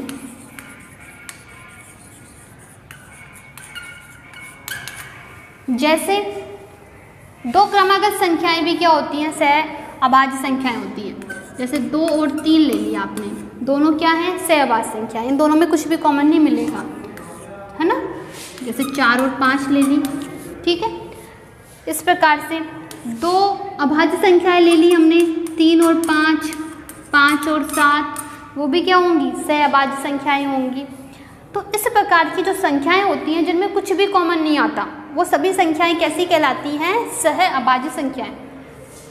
तो 2 भी हो सकती हैं, 3 भी हो सकती हैं। जैसे 3, 5, 7 ले लें हम, इन तीनों में आपस में कुछ भी कॉमन नहीं है सिवाय एक के, तो ये भी कैसी संख्याएं, सह अभाज्य संख्याएं होती हैं। एक देखिए एग्जाम में आपसे ये क्वेश्चन पूछ लिया जाता है कि भाई 1 से 25 तक की कुल अभाज्य संख्याएं कितनी होती है। तो आप एग्जाम में गिनने बैठोगे कि भाई शुरू की 2, 3, 5, 11, तो अपना बहुत टाइम वेस्ट हो जाता है। तो अगर आपको याद रह जाए तो बहुत अच्छी बात है। बहुत एग्जाम में पूछा जाता है, सेकंड गेट, फर्स्ट गेट, बहुत से एग्जाम ऐसे हैं जिनमें ये क्वेश्चन कई बार आया हुआ है। तो देखिए 1 से 25 तक की अभाज्य संख्याएं तो होती हैं 9। कितनी होती है, 9। यानी जो गिनती होती है, गिनती में 1 से 25 तक जो संख्याएं होती हैं उनमें 9 अभाज्य संख्याएं होती हैं। फिर 1 से लेकर 50 तक की गिनती में 15 होती है। कितनी अभाज्य संख्याएं होती है, 15। फिर 1 से 75 की में होती हैं 21, और फिर 1 से 100, ये क्वेश्चन कई बार आया है कि 100 तक में कुल अभाज्य संख्याएं कितनी होती हैं। तो आपको याद रखना है कितनी होती हैं, 25। और इसके बाद में आगे देखिए यहाँ तक तो 5 का डिफरेंस है। आप इस प्रकार से याद कर सकते हैं कि 1 से 100 में 25 है, तो 1 से 125 में कितनी हो गई, 30। 5 बढ़ाते जाइए। फिर 1 से 150 में यहाँ पे 25 का डिफरेंस है, और यहाँ पे 5 का डिफरेंस है। तो 1 से 125 में 30, 1 से 150 में हो गई 35, और 1 से 175 में हो गई 40, और फिर 1 से 200 में ये 1 बढ़ गई 46। लास्ट में आपको याद रखना है ये 46 होती है, ठीक है। तो अगर आपको ये याद रह जाता है तो बहुत ही अच्छी बात रहेगी, बस करेंगे। तो अगर अभी तक आपने इस चैनल को सब्सक्राइब नहीं किया है तो प्लीज़ चैनल को सब्सक्राइब कीजिए, और अगर आपको ये वीडियो पसंद आता है तो इसे ज़्यादा से ज़्यादा लाइक करें और कमेंट करके मुझे बताएं कि आपको वीडियो कैसा लगा। आपको वीडियो में यदि कोई कमी नज़र आती है तो भी मुझे बताएं ताकि मैं उसमें सुधार कर सकूं। तो आगे हम बढ़ते हैं और अपना टॉपिक डिस्कस करते हैं। देखिए संख्या पद्धति में संख्याएं, जो हम संख्याएं लिखते हैं उसके अंदर अंकों की 2 चीज़ें पूछ ली जाती है। एक तो जातीय मान, किसी भी अंक का जातीय मान पूछा जाता है आपसे, और दूसरा पूछा जाता है स्थानीय मान। अब इसमें बच्चे बहुत कंफ्यूज हो जाते हैं, दोनों ही चीज़ अलग अलग है बिल्कुल, है ना। लेकिन हम एग्ज़ाम में जाकर थोड़ा सा भूल जाते हैं। छोटी सी बात है, आपने शायद 3rd 4th क्लास में पढ़ी होगी, इतनी छोटी छोटी बातें हैं। तो जातीय मान और स्थानीय मान दोनों बिल्कुल अलग अलग है। आपसे एग्जाम में पूछा जाता है, जैसे कोई भी संख्या आपको लिख दी, इस संख्या में आपसे पूछा जाएगा बताइए 3 का जातीय मान बताइए, 3 का जातीय मान। तो आप कई बार स्थानीय मान वाला मान कर आते हैं जातीय मान में, जबकि जातीय मान क्या होता है इसको समझो। किसी भी संख्या में, कोई भी जो संख्या है उसमें उस अंक का जातीय मान वो स्वयं वो संख्या या वह स्वयं वो अंक होती है, वो है अंक होता है। और आपको पता है अंक कितने प्रकार के होते हैं? 10 प्रकार के अंक मैंने बताए थे, 0, 1, 2, 3, 4, 5, 6, 7, 8, 9, ये टोटल मिला के 10 अंक है। तो किसी भी अंक का जातीय मान वह स्वयं वह अंक होता है। जातीय मान को अंकित मान भी बोलते हैं या फेस वैल्यू भी बोलते हैं, कई प्रकार के इसके नाम अलग अलग प्रकार से दे सकते हैं, या अंकीय मान भी बोल दिया जाता है ना। तो किसी भी अंक का जातीय मान या अंकीय मान वह खुद वह अंक होता है। जैसे 2 का जातीय मान पूछे तो आप लिखोगे 2, 3 का जातीय मान 3 आएगा, 4 का जातीय मान 4 आएगा, 0 का जातीय मान 0 आएगा और 6 का जातीय मान 6 आएगा। वह अंक कौन से स्थान पर है इसका कोई महत्व नहीं है कि इस संख्या में वह अंक कहाँ पर है, इससे हमको कोई मतलब नहीं है। जिस अंक का मान पूछ रहा है जातीय मान, वो अंक ही खुद का जातीय मान होता है। अब आती है स्थानीय मान की बात। स्थानीय मान देखिए, इसमें स्थान की बहुत ज़्यादा इम्पोर्टेंस होती है। आपने छोटी क्लासों में पढ़ा होगा एक टेबल के रूप में कि फर्स्ट दाएं संख्या को दाईं तरफ से हम इस प्रकार से बोलते हैं, जो पहला अंक होता है उसे हम बोलते हैं इकाई, फिर दहाई, फिर सैकड़ा, फिर हजार, फिर 10,000, फिर है लाख और 10 लाख, करोड़, 10 करोड़, 1 अरब, 10 अरब, इस प्रकार से फिर कंटिन्यू चलती रहती है। तो ये सभी यानी जो पहला स्थान है, पहला स्थान इकाई का है, दूसरा स्थान दहाई का है, तीसरा सैकड़े का है, चौथा हजार का है, पांचवा 10,000 का और छठा स्थान लाख का है। तो हर अंक एक स्थान पर होता है ना। जैसे कि एग्जाम्पल से ही समझ सकते हैं, यही अपन लेते हैं एग्जाम्पल 23,406, ठीक है। 23,406 एक संख्या है। अब देखिए इसमें आपसे 6 का स्थानीय मान कोई पूछे कि बताइए 6 का स्थानीय मान क्या है, तो आप देखते ही तुरंत समझ जाओगे कि 6 तो इकाई के स्थान पर है, 6 इकाई के स्थान पर है, इसलिए 6 का स्थानीय मान तो 6 ही रहेगा, क्योंकि जो इकाई होती है, इकाई फर्स्ट नंबर पे आती है, तो इकाई का स्थानीय मान तो वह अंक खुद ही रहता है। तो इकाई का ये बात ध्यान रखना है, इकाई के अंक का जातीय मान भी वही होता है और इकाई के अंक का स्थानीय मान भी वही होता है। फिर हम दहाई पे आते हैं। दहाई पे है 0, 0 का स्थानीय मान। अब देखिए वैसे तो किसी भी दहाई के स्थान पर जो अंक आता है उसमें 1 0 लग जाता है। इकाई 1, दहाई में 1 0 लग जाता है, सैकड़े में 2 0 लग जाते हैं, हजार में 3 0 लग जाते हैं, 10,000 में 4 0 लग जाते हैं। फिर इस तरीके से एक एक एक एक अंक वो जीरो की संख्या बढ़ती जाती है। इस प्रकार से इनके स्थान होते हैं। अब देखिए 0 का स्थानीय मान जब इसने पूछा तो दहाई के स्थान पर क्या है अपना 0 है, दहाई के स्थान पर क्या है 0 है यहाँ पर, ठीक है, हमने 0 लिख दिया। अब 0 के आगे एक अंक है, इस संख्या में भी मान लो इस संख्या में भी 0 के आगे एक अंक है, तो एक अंक की जगह हम 0 लिख देंगे, या फिर क्योंकि 0 दहाई का है इसलिए हम दूसरा तरीका है कि 0 को 10 से गुणा कर दो तो भी 0 ही आएगा। यानी आपको एक बात ध्यान में रखनी है, 0 कोई से भी स्थान पर हो, चाहे वो सैकड़ा, हजार, 10,000, 0 का भी स्थानीय मान 0 ही होता है। 0 का स्थानीय मान 0 ही होता है, चाहे वो कहीं पर भी क्यों ना हो। तो 0 का स्थानीय मान हो गया। फिर आगे बढ़ते हैं, 4 कौन से स्थान पर है? सैकड़ा के स्थान पर। 4 का स्थानीय मान, क्योंकि 4 सैकड़ा के स्थान पर है, सैकड़ा। तो आप क्या करोगे, या तो 4 को 100 से गुणा कर दीजिए, तो 4 गुणा 100 400 आ गए, 400।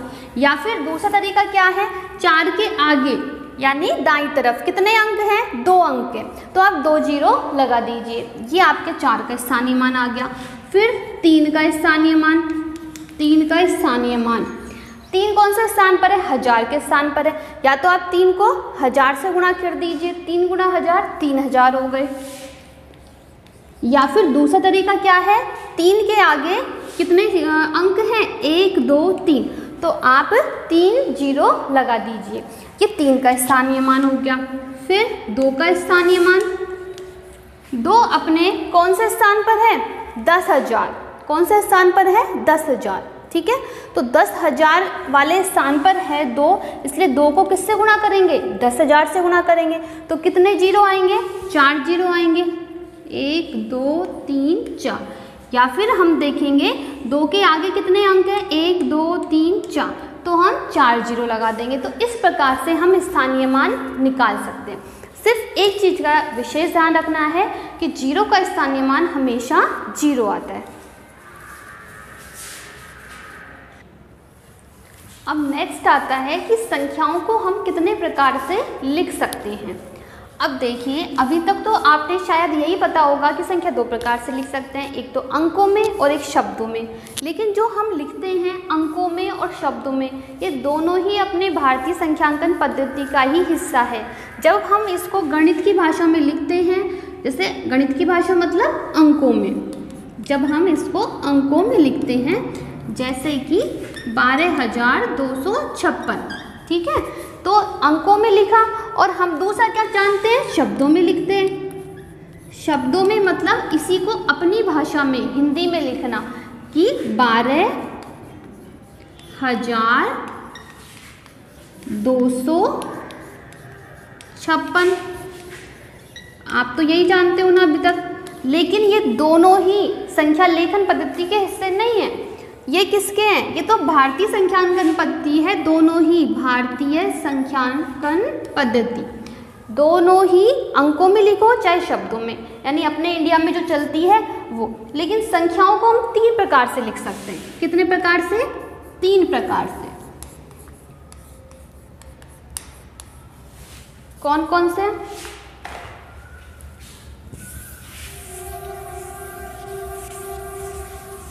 देखिए, पहला तो है अपना भारतीय संख्यांकन पद्धति, जो आप अब तक पढ़ते आए हो। सेकंड है अंग्रेजी पद्धति, इसके बारे में बहुत कम नॉलेज है, फिर भी अब YouTube देख देख के थोड़ा बहुत नॉलेज हो गई है, क्योंकि उसमें YouTube में आपने यही देखा होगा, क्या मिलियन, इस प्रकार की भाषा आप देखते हैं ना उसमें। और तीसरी है रोमन पद्धति।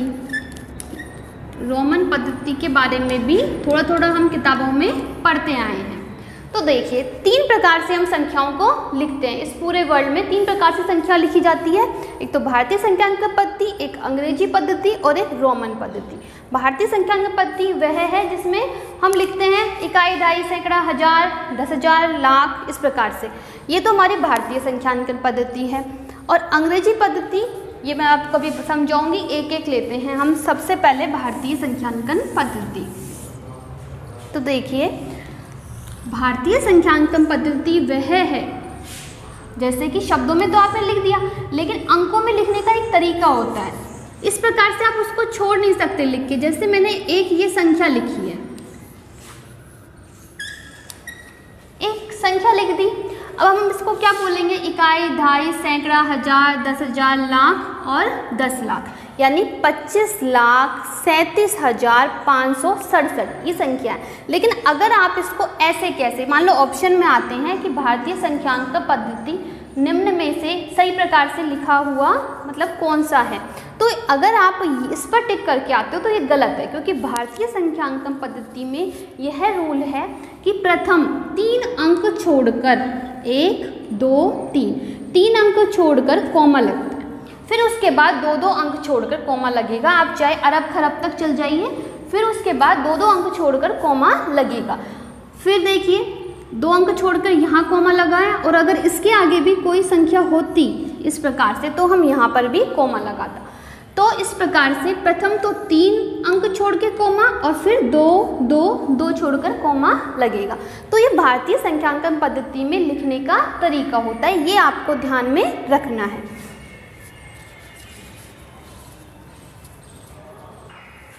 अब देखिए भारतीय संख्यांकन पद्धति में क्वेश्चन किस प्रकार से आते हैं, उसके लिए फटाफट आपको करने के लिए थोड़ा बहुत शून्यों की जानकारी होनी चाहिए। जैसे कि 1000 में शून्यों की संख्या कितनी होती है? 3 होती है, 3 जीरो होते हैं ना उसमें। 1000 में 3 जीरो होते हैं, आपको पता है। ऐसे ही 10,000 में संख्या एक एक बढ़ती जाएगी, 10,000 में होते हैं 4। फिर 1 लाख की हम बात करें तो 1 लाख में 5। फिर 10 लाख में शून्यों की संख्या हो जाएगी 6। फिर लाख के बाद 1 करोड़ में 7 हो जाएगी। फिर 10 करोड़ में 8 हो जाएगी। फिर 1 अरब में 9, 10 अरब में 10, फिर 1 खरब में 11 और 10 खरब में 12। इस प्रकार से जीरो की संख्या है, ये क्या है? शून्य की संख्या बताइए मैंने। अब ये क्यों बताई है? क्योंकि आजकल एग्जाम में क्वेश्चन इस प्रकार से ही पूछे जाते हैं। क्या आता है कि 1 करोड़ बराबर है, 1 करोड़ बराबर है। अब इसने ये नहीं कहा है कि 1 करोड़ क्या है। अगर 1 करोड़ होता तो आप उसमें देखते ही बता देते 1 करोड़ में मतलब 7 जीरो होती है, तो आप उसमें ऑप्शन में देखकर बता दोगे। लेकिन 1 करोड़ बराबर है, ऑप्शन इस प्रकार से होते हैं। 1 लाख के बराबर है, बी 10 लाख के बराबर है, सी 100 लाख के बराबर है, और डी है 1000 लाख के बराबर। ठीक है, तो यदि आपको जीरो की जानकारी है कि 1 करोड़ में कितनी होती है, 1 करोड़ में होते हैं 7, है ना, और लाख में होते हैं 5। लाख में कितने होते हैं? 5, यानी 5 और 7 में कितने का डिफरेंस रह गया? 2 जीरो का। 2 जीरो का हो गया ना, यानी 2 जीरो मतलब 100, 2 जीरो मतलब 100। ठीक है, तो यानी इन दोनों में 100 का डिफरेंस है, तो 100 लाख के बराबर हो जाएगा 1 करोड़। तो इस प्रकार के क्वेश्चन बन के आते हैं आजकल एग्जाम में। अब सेकंड है अंतर्राष्ट्रीय संख्यांकन पद्धति या अंग्रेजी पद्धति।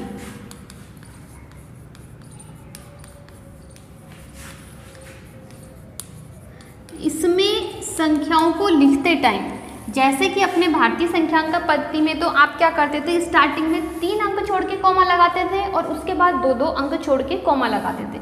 इसमें स्टार्टिंग से लेकर लास्ट तक हर बार 3 अंकों के बाद कॉमा लगता है। जैसे हमने कोई भी संख्या ले ली, इसमें स्टार्टिंग में हम 3 अंक छोड़ के कॉमा लगाएंगे, फिर उसके बाद फिर 3 अंक छोड़ के कॉमा लगाएंगे।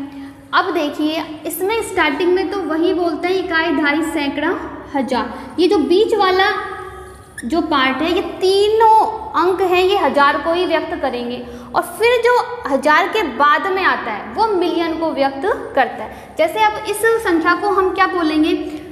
2 मिलियन 214,000, 214,000 और आगे 536। इस प्रकार से इसमें संख्याओं को लिखा जाता है और बोला जाता है। 2 मिलियन। अब देखिए अगर इसके आगे और कोई अंक होता तो ये बन जाता 22 मिलियन, और कोई अंक होता तो बन जाता 322 मिलियन, इस प्रकार से। और फिर 3 अंक छोड़ के फिर कॉमा लगेगा और फिर कोई अंक है तो वो कहलाता है फिर बिलियन। क्या कहलाएगा? बिलियन। यानी 1 बिलियन में कितने शून्य हो गए आप देखकर बताओ। जैसे ये बिलियन है तो 1 2 3 4 5 6 7 8 9, तो 1 2 3 4 5 6 7 8 9। और ये अपने भारतीय संख्यांकन पद्धति में क्या बोला जाता है, किसके बराबर होता है ये? 1 अरब के बराबर। 1 बिलियन मतलब 1 अरब। और 10 मिलियन, 10 मिलियन बराबर होता है, सॉरी 1 मिलियन, 1 मिलियन होता है 10 लाख के बराबर। तो यानी आपने YouTube पे बहुत देखे होंगे किसी के 1 मिलियन सब्सक्राइबर हो जाते हैं, इसका मतलब 10 लाख होता है। अपने भारतीय संख्यांकन पद्धति में उसको 10 लाख बोलते हैं और अंतर्राष्ट्रीय संख्यांकन पद्धति में उसको मिलियन बोला जाता है। तो अगर आपने अभी चैनल को सब्सक्राइब नहीं किया है तो प्लीज़ चैनल को सब्सक्राइब कीजिए। तो देखिए 1 मिलियन बराबर 10 लाख, इसी प्रकार से 1 बिलियन बराबर 1 अरब होता है। फिर बिलियन चलता रहेगा 3 अंकों तक और फिर बिलियन के बाद होता है ट्रिलियन। ठीक है, क्या होता है? ट्रिलियन। तो इससे ज़्यादा आपसे नहीं पूछा जाता है। तो इस प्रकार से ये आपको ध्यान में रखना है। 3 अंक छोड़कर अगर आपको कोई संख्या दिख जाए तो वो अंतर्राष्ट्रीय संख्यांकन पद्धति है, और अगर 3 अंकों के बाद फिर 2 के बाद में कॉमा दिखे तो वो अपने भारतीय संख्यांकन पद्धति है। अब 3rd नंबर पे आती है अपनी रोमन पद्धति। के बाद 3rd नंबर पे आती है अपनी रोमन पद्धति। रोमन पद्धति में हम संकेतों को जोड़कर संख्याओं को लिखते हैं। जैसे आपके सामने ये संकेत हैं, इन संकेतों से ही हम संख्या बनाते हैं।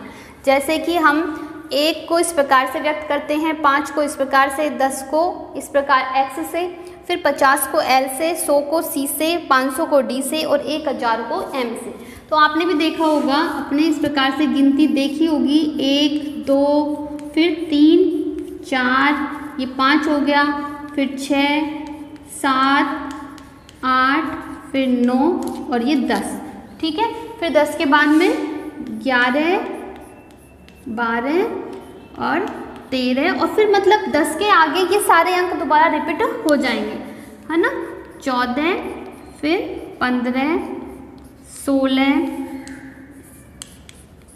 17 18 19 और ये 20 के लिए 2 बार x लगा देंगे तो ये क्या होगा 10 10 20। इसी प्रकार 30 के लिए क्या हो जाएगा 3 बार। तो ये मतलब 3 बार से ज़्यादा रिपीट नहीं होता कोई भी संकेत, है ना, हाईएस्ट 3 बार ही रिपीट होता है। तो ये क्या बन गया 30, इसको हम बोलेंगे 30।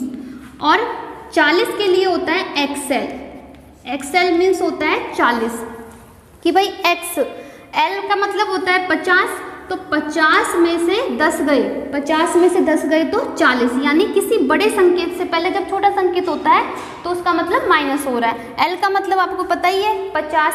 इस प्रकार से जैसे मैं लिखती हूँ एक संकेत CD, तो CD का मतलब क्या हो जाएगा देखिए, अब इसमें कौन सा संकेत बड़ा है, D बड़ा है कि C बड़ा है, D बड़ा है, तो यानी 500 और C छोटा है तो 100, तो यानी 500 में से 100 गए तो कितने बचे 400। तो 400 को हम इस प्रकार से लिख सकते हैं CD। आज हम पढ़ते हैं विभाज्यता। विभाज्यता वैसे तो आपने बहुत ही छोटी क्लासों में पढ़ा होगा। जो हम भाग देते हैं, किसी भी संख्या में भाग देते हैं तो उसमें से बहुत क्वेश्चन बनते हैं, जैसे भाज्य, भाजक, भागफल, शेषफल, इस प्रकार के। तो उसकी हमको नॉलेज नहीं होती कि भाज्य किसे कहते हैं, भाजक किसे कहते हैं, ठीक है। तो इसमें देखिए किसी भी संख्या में, जिस संख्या में हम भाग देते हैं, यानी जो यहाँ पे बीच में लिखी जाती है वो तो होता है भाज्य। क्या होता है भाज्य। और जिस संख्या का भाग दिया जाता है वो होता है भाजक। जो अपना आंसर आता है वो कहलाता है भागफल। और शेषफल आप सभी को पता ही है, जो अपना शेषफल बचता है। तो इस प्रकार से ये चारों के नाम दिए गए हैं। जिसमें भाग दे रहे हैं वो भाज्य है, जिसका भाग दे रहे हैं वो भाजक कहलाता है, और आंसर भागफल है और ये शेषफल। तो इसको एक प्रमेय के रूप में या एक फॉर्मूले के रूप में किस प्रकार लिखा जाता है, जो ये बीच वाली जो संख्या होती है भाज्य, तो भाज्य बराबर, इस फॉर्मूले को आप अच्छे से याद कर लेना। इस फॉर्मूले से ही कई प्रकार के क्वेश्चन बनते हैं कि भाज्य बराबर होता है इन दोनों का गुणनफल, भाजक गुणा भागफल और प्लस शेषफल, प्लस शेषफल। अगर आपका शेषफल 0 है, अगर शेषफल 0 है तो भाज्य का मान सिर्फ भाजक गुणा भागफल होता है। तो ये चार चीज़ों में से किसी भी एक चीज़ का मान नहीं दिया होता तो हम इस फॉर्मूले की सहायता से निकाल सकते हैं। कई बार डायरेक्ट क्वेश्चन में यही पूछा जाता है कि इसके भाज्य, भाजक, भागफल और शेषफल बताइए। जैसे कि क्वेश्चन आए हुए हैं कि 0 में 60 से भाग देने पर, 60 से भाग देने पर भाज्य, भाजक, भागफल और शेषफल बताइए। तो देखिए 0 में 60 से भाग देने पर, यानी 0 में भाग देना है तो 0 तो आएगा अपना बीच में, भाग दे रहे हैं 60 का, ठीक है। तो अब 60 का भाग 0 में तो जाएगा नहीं, कितनी बार जाएगा, 0 बार ही जाएगा, तो अपना भागफल 0 आया। और जब 60 का भाग 0 बार गया है तो क्या 0 ही आएगा, यानी 0 बार किसी का भी पहाड़ा बोलोगे या 0 से किसी को भी गुणा करोगे तो 0 ही आता है, और जब घटाए तो शेषफल भी 0 आया। यानी इस क्वेश्चन का आंसर में आप क्या लिखोगे, भाज्य का मान क्या हुआ अपना 0, भाजक क्या हुआ जिसका भाग दिया 60, भागफल 0 और प्लस शेषफल 0, ठीक है। तो इस प्रकार से आंसर में आपको लिखना है, गलती नहीं करनी। बहुत ज़्यादा इसमें और इसमें कंफ्यूज हो जाते हैं, भाज्य और भाजक में। तो भाजक जिसका भाग दे रहे हैं वो भाजक होता है, ये आपको ध्यान रखना है। अब इसके बाद आते हैं अपने भाजकता के नियम। भाजकता के नियम सभी को आना बहुत ज़रूरी है, क्योंकि ये बहुत क्वेश्चंस में काम आते हैं अपने, चाहे वो अभाज्य गुणनखंड हो या और कोई क्वेश्चन हो, ठीक है। तो भाजकता के नियम में हर एक संख्या का हम भाजकता का नियम जानेंगे। जैसे सबसे पहले आता है 2 की भाजकता का नियम। 2 की भाजकता का नियम तो सभी को पता होगा। अगर आपको सम संख्या के बारे में नॉलेज है कि सम संख्या किसे कहते हैं, तो वही मान लो कि 2 की भाजकता का नियम है कि यदि संख्या का इकाई का अंक 0, 2, 4, 6, 8 हो तो वह संख्या 2 से पूर्णतया विभाजित होगी, यानी उसमें 2 का पूरा पूरा भाग जाएगा, चाहे वो संख्या कोई से भी हो। तो ये तो आपको पता है सभी को। फिर 3 की भाजकता का नियम देखते हैं। 3 की भाजकता का नियम देखिए, 3 की भाजकता के नियम में क्या होता है, यदि संख्या के अंकों के योग में 3 का पूरा पूरा भाग चला जाए, 3 का पूरा पूरा भाग चला जाए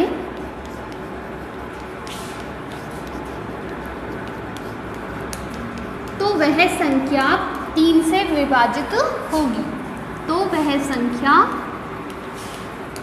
3 से विभाजित होगी।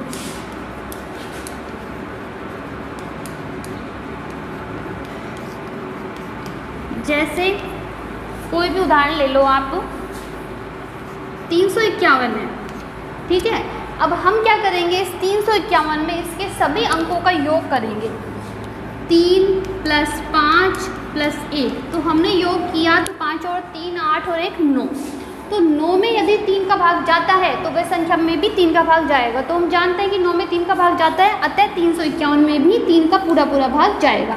3 एकम 3 और 3 एकम 3 और 2 बचे, 3 7 21 117। यानी इसमें भाग देने का आप देखने की जरूरत नहीं है, आप क्या करोगे, अंकों का योग कर लो और उसमें यदि 3 का भाग चले गया तो मतलब वो संख्या भी 3 से विभाजित होगी। तो ये अपना 3 की भाजकता का नियम हो गया। अब देखेंगे हम 4 की भाजकता का नियम।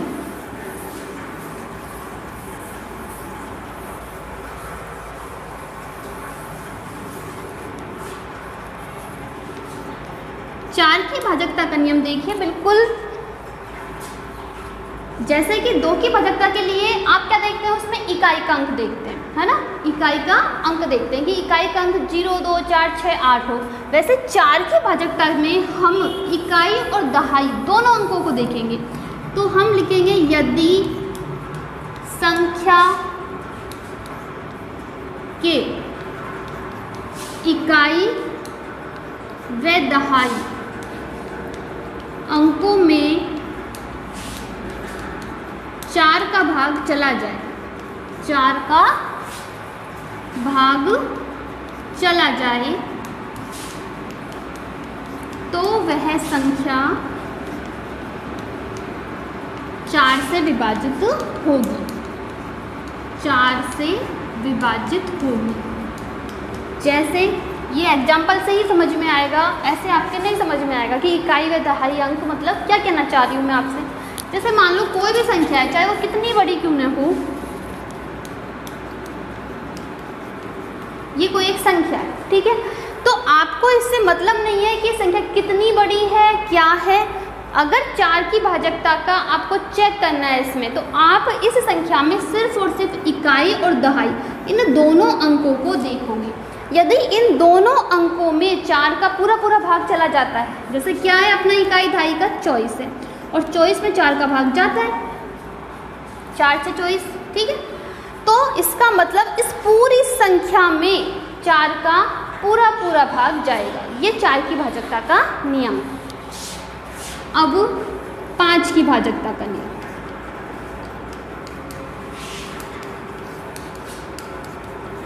5 की भाजकता का नियम भी बिल्कुल आसान है। अगर संख्या का इकाई का अंक 0 या 5 हो, तो वह संख्या 5 से पूर्णतः विभाजित होगी। अगर संख्या का इकाई का अंक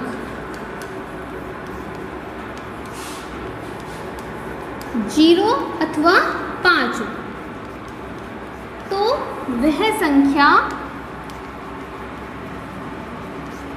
5 से पूर्णतया विभाजित होगी।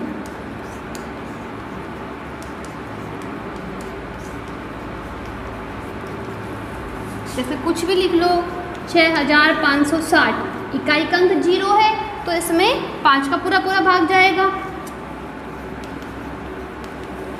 इसमें इकाई का अंक 5 है, तो ये 5 से पूर्णतया विभाजित होगी। तो ये अपने 5 की भाजकता का नियम हो गया।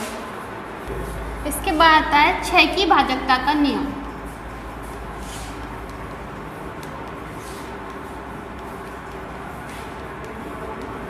छः की भाजकता के नियम के लिए आपको इस तरीके से ध्यान में रखो कि भाई 6 के गुणनखंड इस प्रकार से होते हैं, 2 गुणा 3, 2 गुणा 3 होते हैं। तो इसका मतलब 6 की भाजकता में इन दोनों की भाजकता के नियम काम आएंगे। मतलब अगर कोई संख्या 2 की भाजकता का नियम का पालन कर रही है और 3 की भाजकता का नियम का भी पालन कर रही है, तो वह संख्या 6 से भी पूर्णतः विभाजित होगी। मतलब अगर किसी संख्या में 2 व 3 दोनों का पूर्णतया भाग जाता है या पूर्णतया विभाजित होती है, तो वह संख्या 6 से भी विभाजित होगी, 6 से भी विभाजित होगी।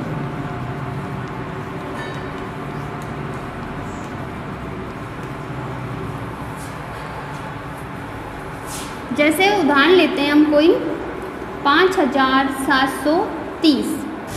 अब देखिए 5730 में सबसे पहले हम ये चेक करते हैं क्या 2 से पूर्णतः विभाजित है क्या। तो इसके लिए हम इकाई का अंक देखेंगे। इकाई का अंक 0, 2, 4, 6, 8 है, तो 2 से पूर्णतः विभाजित होगी। तो हमने देखा कि 0 है, अतः संख्या 2 से पूर्णतः विभाजित है। अब हम 3 का चेक करते हैं। 3 की भाजकता का नियम होता है अंकों के योग में।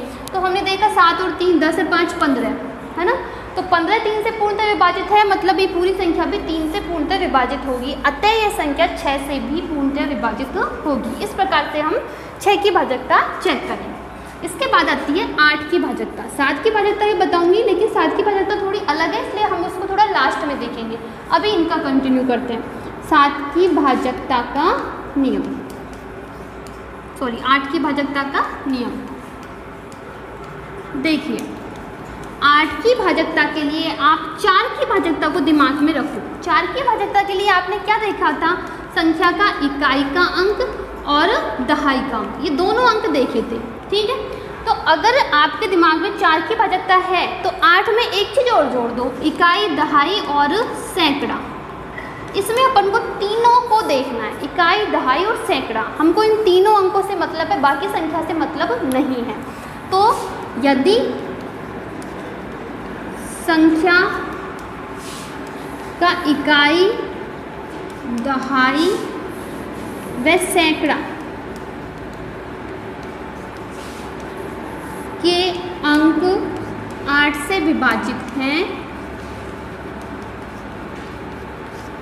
8 से विभाजित हैं, तो संख्या भी 8 से विभाजित होगी।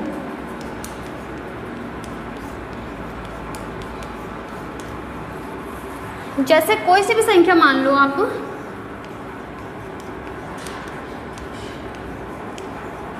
ठीक है। अब इस संख्या में हमको सिर्फ इसका इकाई, दहाई और सैकड़ा, ठीक है, यही चेक करना है।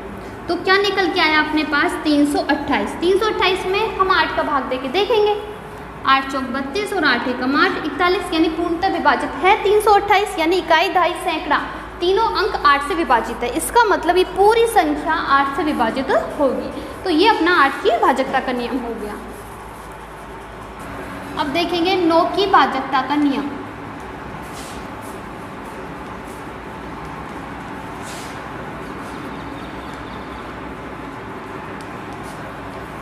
नौ की भाजकता के नियम के लिए आपको 3 की भाजकता का नियम दिमाग में रखना होगा। कुछ वैसे ही है, सेम वैसे ही है कि 3 की भाजकता के नियम में आपने क्या देखा था? संख्या के अंकों के योग में यदि 3 का भाग जाता है तो वह संख्या 3 से पूर्णतः विभाजित होती है।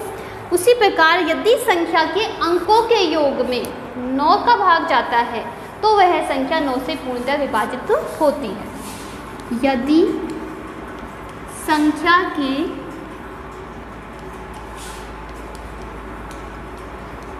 अंकों के योग में 9 का पूरा भाग जाता है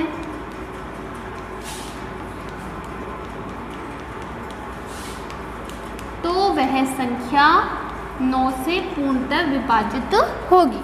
ठीक है, एग्जाम्पल देखते हैं। जैसे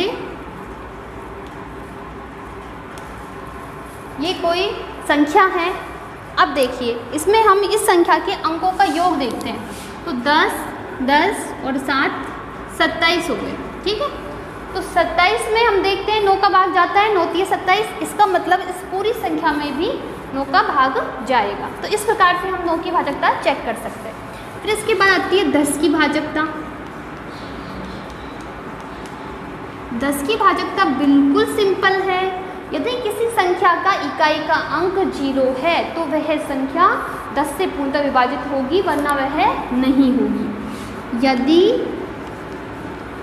संख्या का इकाई का अंक 0 है तो वह संख्या 10 से पूर्णतः विभाजित होगी। ठीक है, एग्जाम्पल हम कोई सा भी ले सकते हैं। इकाई का अंक 0 है, इसका मतलब वो संख्या विभाजित होगी। अब इसके बाद आती है 11 की भाजकता का नियम।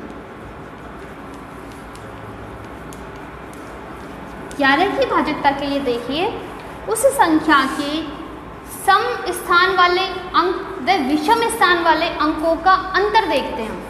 ठीक है, एग्जाम्पल से समझाऊंगी तो ज़्यादा अच्छे समझ में आएगा कि सम संख्या के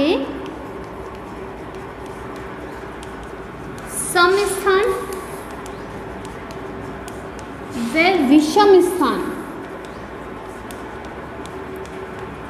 विषम स्थान का अंतर यदि 0 व 11 हो, 0 व 11 हो तो वह संख्या 11 से पूर्णतः विभाजित होगी। उदाहरण ले लेते हैं हम एग्जाम्पल 95,623। 95,623 ये कोई संख्या है। अब इसके सम स्थान मतलब दूसरा स्थान, चौथा स्थान, छठा स्थान, ये तो सम स्थान हो गए। और विषम स्थान पहला है, तीसरा है। या फिर अगर आप इस परिभाषा से कंफ्यूज हो जाते हो या फिर इस सम स्थान, विषम स्थान एग्जाम में भूल जाते हो तो कोई दिक्कत नहीं है, आप एक छोड़कर एक ले लो। क्या करना है आपको? एक छोड़कर। जैसे आपने पहला अंक लिया, उसके बाद ये अंक छोड़ के ये वाला अंक ले लिया, फिर ये अंक छोड़ के ये वाला अंक ले लिया, तो एक अंक छोड़कर एक का आप योग कर लो। ठीक है, तो हमने किया 9 + 6 + 3 कितने आए? 18। इसी प्रकार से अब जो अंक बच गए, आपने एक छोड़कर एक अंक ले लिया, अब जो अंक बच गए कौन से बचे हैं? 5 और 2, 5 + 2 7, इनका अंतर। वही बात हो गई ना भाई, सम और विषम स्थान, ये तो विषम स्थान थे तीनों, पहला, तीसरा और पांचवा, तो ये तो विषम का योग हो गया। और सम स्थानों का योग दूसरा और चौथा, तो 5 और 2 सम स्थानों का योग हो गया। अब इनका अंतर 18 में से 7 गए तो 11 आया है, अतः यह संख्या 11 से पूर्णतः विभाजित होगी। इसमें सिर्फ और सिर्फ 0 व 11 ही नहीं, अगर 11 के गुणज भी आता है, यानी जैसे 22, 33 इस प्रकार का भी अगर अंतर आता है तो भी वह संख्या 11 से पूर्णतः विभाजित मानी जाती है। अब देखते हैं 7 की भाजकता का नियम। 7 की भाजकता का नियम और भाजकता के नियम तो फिर भी शायद आपको थोड़े बहुत दिमाग में रह जाते होंगे, लेकिन 7 की भाजकता का नियम अधिकतर बच्चे भूल जाते हैं, या फिर हो सकता है किसी ने कभी पढ़ाई नहीं हो या फिर कभी पढ़ा भी है तो दिमाग में नहीं बैठा हो। तो 7 की भाजकता का नियम आप लोगों के लिए कुछ नया हो सकता है।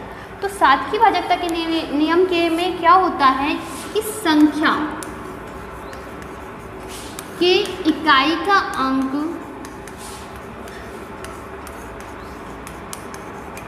का दुगना, इकाई के अंक का दुगना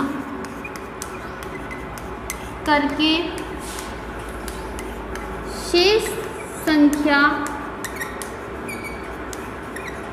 में से घटाने पर,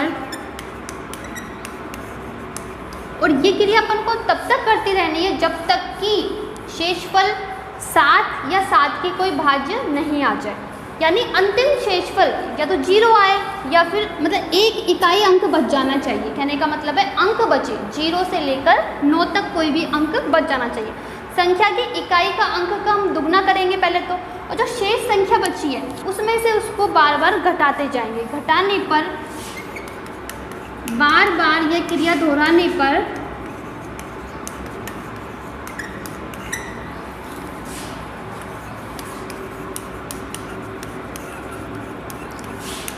अंतिम अंक या अंतिम संख्या 7 से भाज्य हो,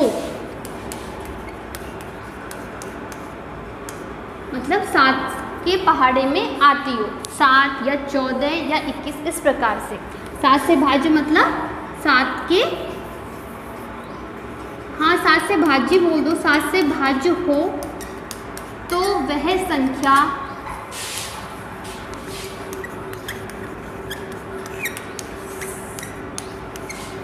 7 से पूर्णतया विभाजित होगी।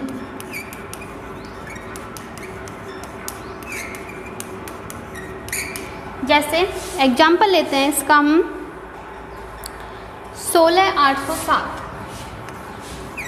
16807 ये कोई संख्या है, इसमें इसका इकाई का अंक देखते हैं 7 है, इसका दुगना करके, इस 7 का दुगना करके बाकी बची हुई संख्या में से उसको घटाएंगे, तो बाकी बची संख्या है 1680। इसमें से इस इकाई का दुगना करके घटा दो तो 7 का दुगना 14, ठीक है। तो इसमें से जब हम घटाया तो बचे 6 और ये 6 1 1666, ठीक है। अब वापस इसके इकाई का अंक का दुगना करके बाकी बची संख्या में से घटाना है, तो 166 बच रहे हैं। 166 माइनस इस इकाई का अंक का दुगना करेंगे, 6 दूनी 12, फिर घटाना है हमको, तो 4 और 5 1 154, ठीक है। फिर वापस इस इकाई का अंक का दुगना करके बाकी बची संख्या में से घटाएंगे, तो 15 माइनस 4 का दुगना हो गया 8, तो 15 में से 8 गए तो 7। अब लास्ट में 7 बच गया और 7 से विभाजित होगा, अतः यह पूरी संख्या भी 7 से पूर्णतः विभाजित होगी। इस प्रकार से हम 7 की भाजकता को चेक करेंगे।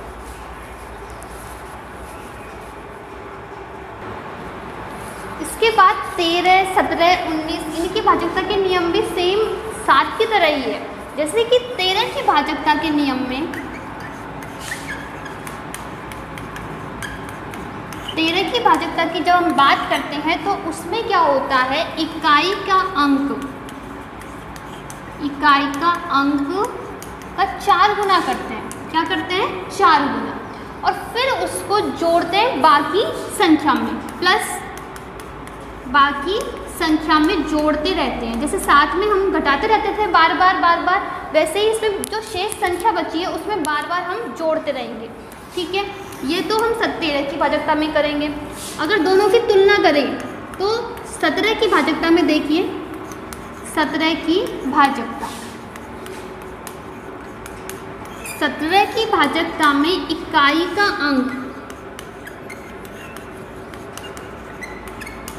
के अंक को 5 से गुणा करेंगे।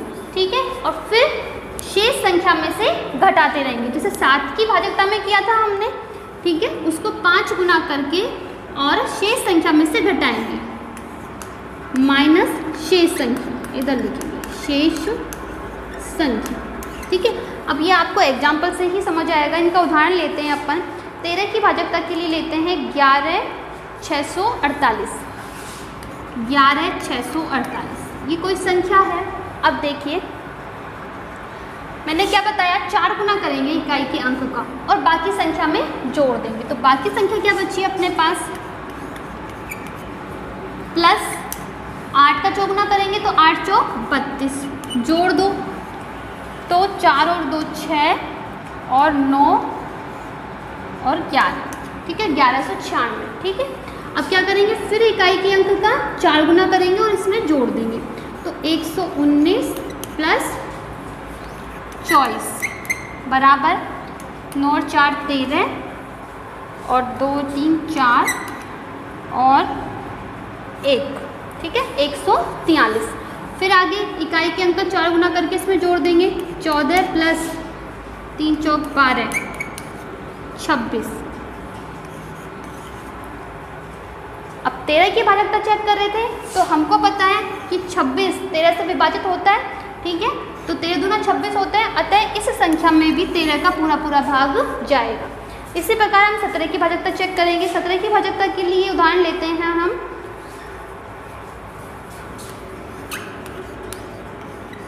अब देखिए इसमें क्या करेंगे, इकाई के अंक का 5 गुना करके बाकी संख्या में से घटाएंगे तो -9 पंचो 45 घटाओ तो 7 में से 5 गए तो 2, 7 में से 4 गए 3 और ये 1632। फिर हम इस संख्या में से जो बची है 163 माइनस 2 का 5 गुना करेंगे तो कितने हो गए 10। तो 163 में से 10 गए तो 153 और 153 हमको पता है 17 से विभाजित होते हैं पूर्णतः, 17 नाम 153। तो जब इस संख्या में 17 का पूरा भाग गया तो इसका मतलब इस पूरी संख्या में भी 17 का पूरा भाग जाएगा। इसी प्रकार से 19 की भाजकता का नियम है। 19 की भाजकता का नियम और 7 की भाजकता का नियम बिल्कुल सेम है। जैसे 7 की भाजकता के नियम में आपने क्या किया था, इकाई के अंक का दुगना करके घटाया था। इसमें इकाई के अंक का दुगना करके और जोड़ना होता है बाकी संख्या में। ठीक है, तो बिल्कुल 7 की भाजकता के नियम की तरह हो गया ये। उसमें तो घटाना था बाकी संख्या में से जो शेष संख्या बची थी, और इसमें क्या करना होता है, जोड़ना होता है। ठीक है, तो ये कुछ भाजकता के नियम थे। इसके अलावा एक चीज़ और आपको ध्यान में रखनी है कि अगर कोई भी अंक 0 से लेकर 9 तक का है ना, कोई भी अंक 6 बार रिपीट हो जाता है, बार 6 बार उसकी पुनरावृत्ति होती है। किसी भी अंक की पुनरावृत्ति 6 बार होती है। जैसे कि 6 बार मैंने 4 लिख दिया। ठीक है, तो इस प्रकार की जो संख्या बनती है वह संख्या 3 से भी पूर्णतः विभाजित होती है, 7 से भी पूर्णतः विभाजित होती है, 11 से भी और 13 से भी। ठीक है, इन सब से 21 से भी होगी, क्योंकि जब वो 7 से विभाजित है, 3 से विभाजित है तो 21 से भी होगी।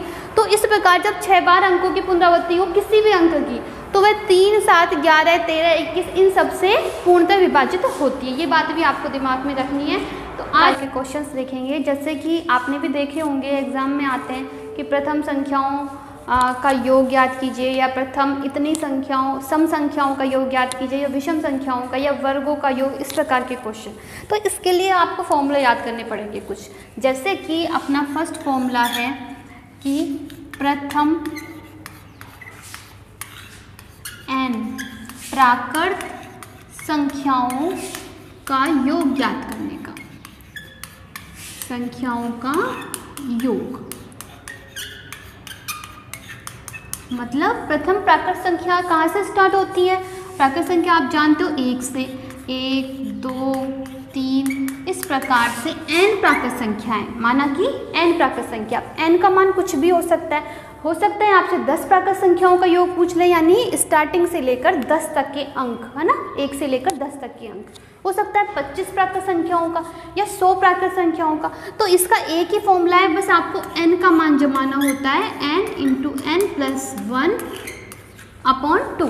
ठीक है, ये फॉर्मूला आपको दिमाग में रखना है, n × n+1 / 2। कैसे आपसे माना कि ये पूछ लिया कि प्रथम 100 प्राकृत संख्याओं का योग ज्ञात कीजिए, योग ज्ञात कीजिए। ये एग्जाम में क्वेश्चन आपसे पूछा जाता है।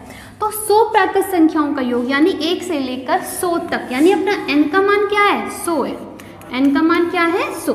तो आप इस फॉर्मूले में मान जमाएंगे, क्योंकि अपना n का मान है 100 × n+1, तो 100 + 1 कितना हो गया? 101, और अपॉन में क्या लिखेंगे? 2।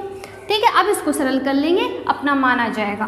तो देखो 2 से कैंसिल हो गया 50 बार, और 50 से जब हम गुणा करेंगे 50 से कम 50 और 50, तो 5050। ये 100 प्राकृत संख्याओं का योग आ गया आपके पास। तो इस प्रकार से कितनी भी संख्याओं का मान आपसे क्यों ना पूछ ले, 1000, 2000, आप इस फॉर्मूले की सहायता से सभी का मान निकाल सकते हैं। कई बार एग्जाम में स्टार्टिंग में से नहीं पूछा जाता, जैसे इसमें तो था प्रथम मतलब 1 से स्टार्ट होकर फिर चाहे वो कितनी भी क्यों ना हो। लेकिन अगर माना कि एग्जाम में आपसे ये पूछा जाता है कि भाई 100 से और 200 तक की प्राकृत संख्याओं का योग ज्ञात कीजिए, तब जाके ये फॉर्मूला अपना काम नहीं आएगा। तो ऐसे में फॉर्मूला चेंज हो जाता है कि A से B तक की प्राकृत संख्याओं का योग, प्राकृत संख्याओं का योग। तो देखिए इसके लिए हम क्या करेंगे, वो जो दोनों संख्याएं होंगी A और B, ठीक है, उनका आप क्या करोगे? योग कर लोगे।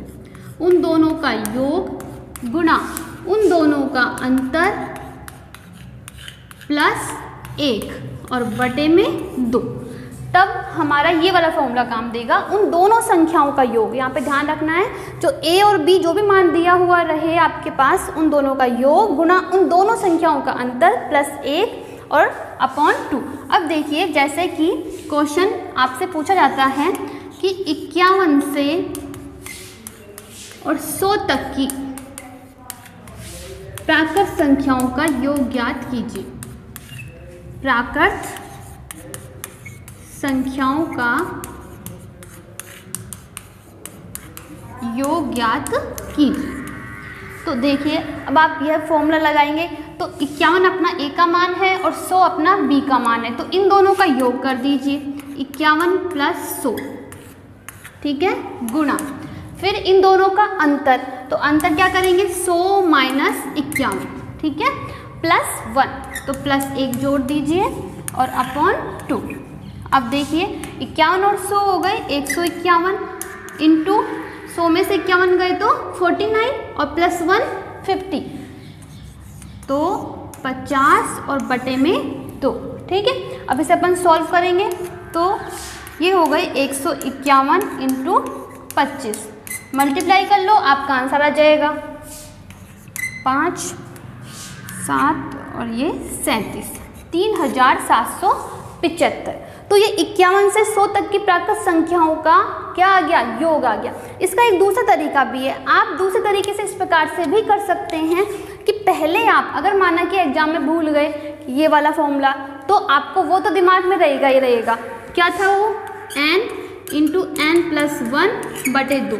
तो आप ये भी कर सकते हैं, पहले 1 से लेकर 100 तक की प्राकृत संख्याओं का योग ज्ञात कर लो, फिर 1 से और 50 तक की प्राकृत संख्याओं का योग ज्ञात कर लो, और फिर इसमें से इसको घटा दो, है ना। कैसे,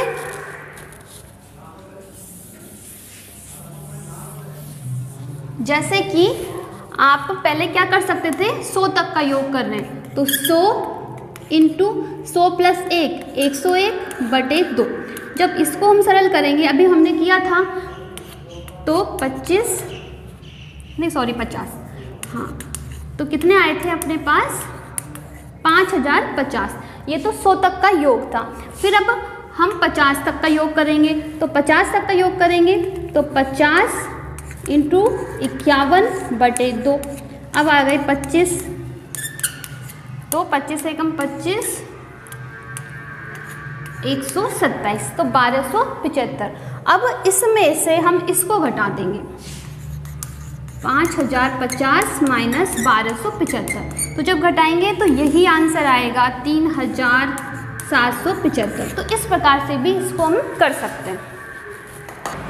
इसी प्रकार प्रथम या स्टार्टिंग से मतलब प्रथम n प्राकृत सम संख्याओं का योग, सम संख्याओं का योग याद करने का फॉर्मूला होता है n इंटू n प्लस 1। ये स्टार्टिंग से ही है फॉर्मूला। स्टार्टिंग मतलब प्रथम, पहली वो सम संख्या कौन सी होती है, 2, तो 2 के बाद 4, 6, इस प्रकार से n तक, ठीक है, n तक का योग है n इंटू n प्लस 1। अब इसमें अगर डायरेक्ट ही दे रखा हो कि प्रथम 50 सम संख्याओं का योग ज्ञात कीजिए, तो आप n का मान क्या रखोगे, 50 रखोगे। लेकिन मानना कि क्वेश्चन में ये आ गया कि 100 तक की संख्याओं में से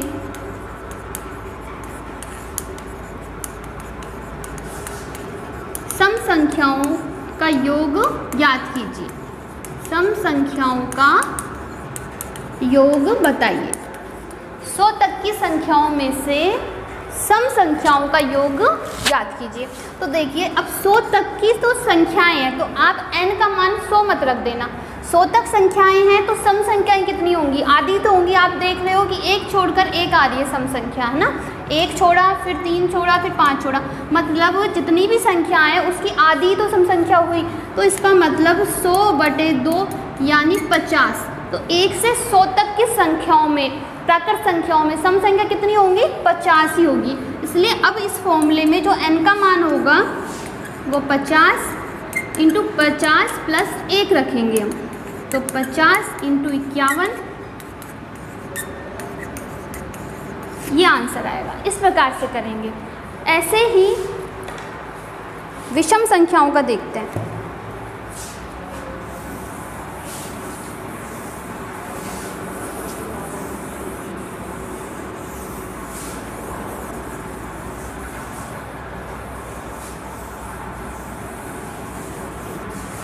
ये तो सम संख्याएं थी।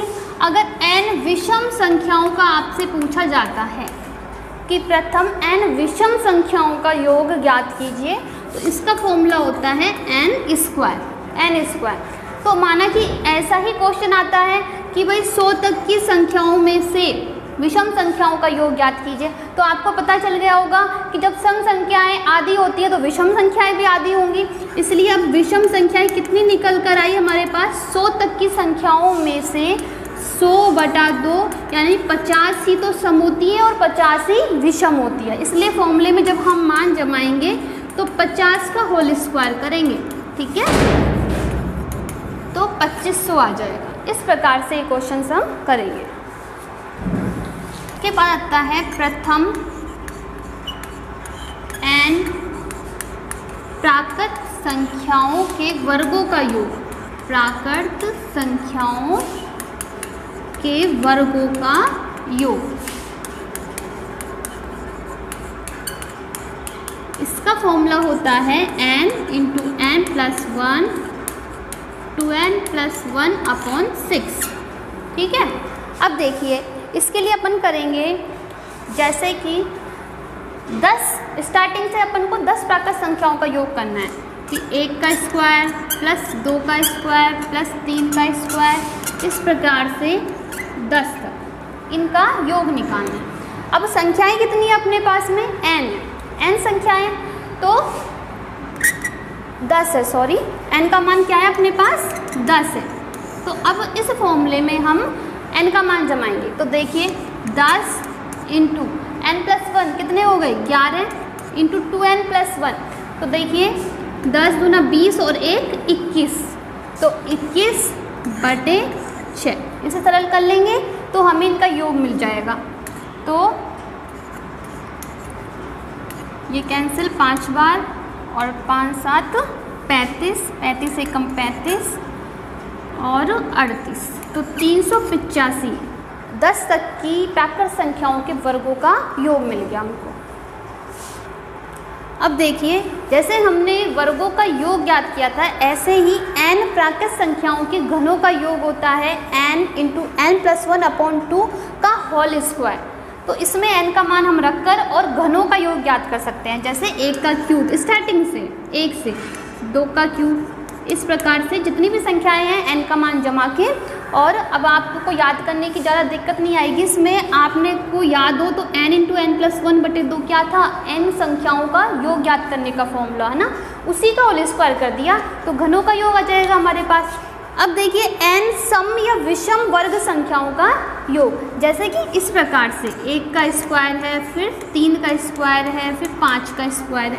तो इस प्रकार से जब विषम संख्याएं या फिर सम संख्याएं आपको दी हुई हो और उनके वर्गों का योग आपको निकालना हो, तो इसके लिए फॉर्मूला है n into n plus 1 into n plus 2/6। तो इसमें कंफ्यूज मत होना, क्योंकि जब हमने प्राकृत संख्याओं के वर्गों का योग निकाला था कंटिन्यू 1 से लेकर n तक, तब फॉर्मूला इसी के जैसा था कुछ कुछ, है ना।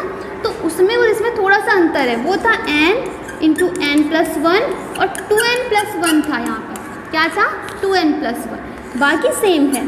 तो इसमें और इसमें थोड़ा सा डिफरेंट है, तो आप इसमें गलती मत करना, यहाँ n प्लस 2 है और यहाँ पर 2n प्लस 1 है। तो ये फॉर्मूले आपकी बहुत मदद करेंगे, आप इनको याद जरूर करना। अब इसके बाद देखिए एग्ज़ाम में इस टाइप के क्वेश्चन भी आते हैं कि किसी भी पहाड़ी का योग ज्ञात करना। तो आपको ये बात ध्यान रह जाए तो बहुत अच्छी बात है कि किसी भी पहाड़ी का योग उस संख्या का 55 गुना होता है, उस संख्या का 55 गुना होता है। अब कैसे होता है ये देखिए, अगर आपको याद नहीं रहे तो आप इस प्रकार से इसको समझिए। जैसे कि 15 का पहाड़ा है, तो 15 के पहाड़ा किस प्रकार से होता है? 15, 30, 45 इस प्रकार से, और अंतिम होता है 150।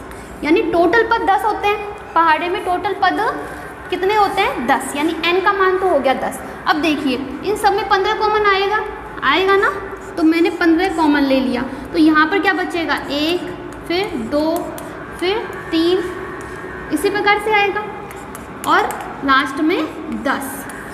अब देखिए 15, और ये क्या है? 1 से 10 तक की प्राकृत संख्याओं का योग, जिसका फॉर्मूला अभी हमने पढ़ा था n इंटू n प्लस 1/2। यही पढ़ा था ना अभी, n इंटू n प्लस 1/2। तो n का मान क्या है? 10 तक संख्याएं हैं, 10 प्राकृत संख्याएं हैं, तो 10 इंटू 11, n प्लस 1 कितना हो गया? 11/2, तो 5 और 11 5 55।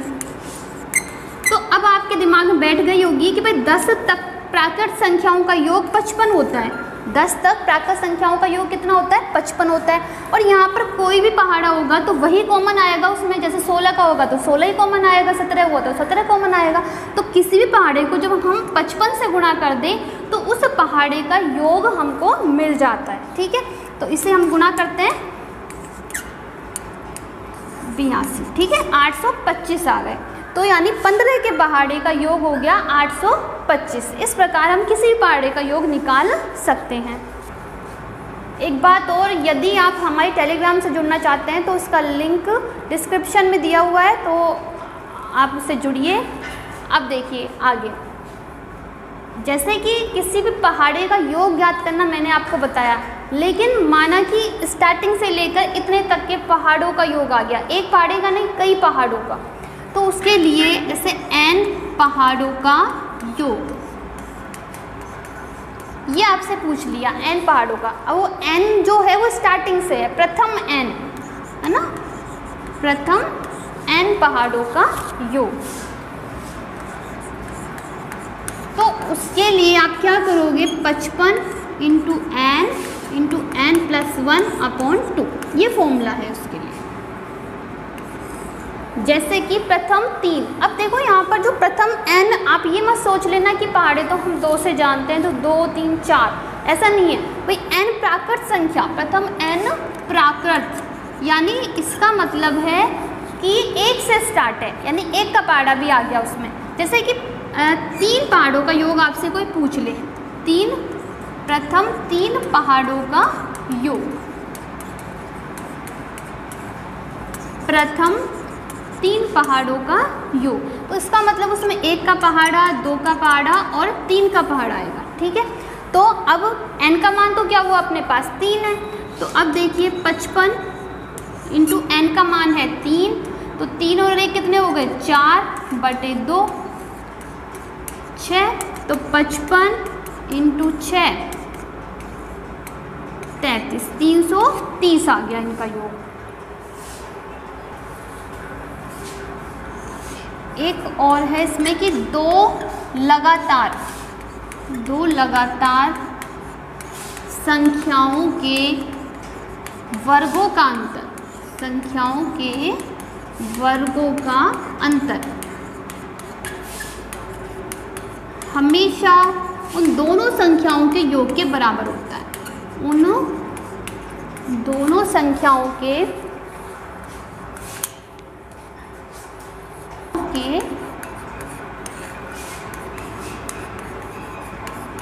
योग के बराबर होता है।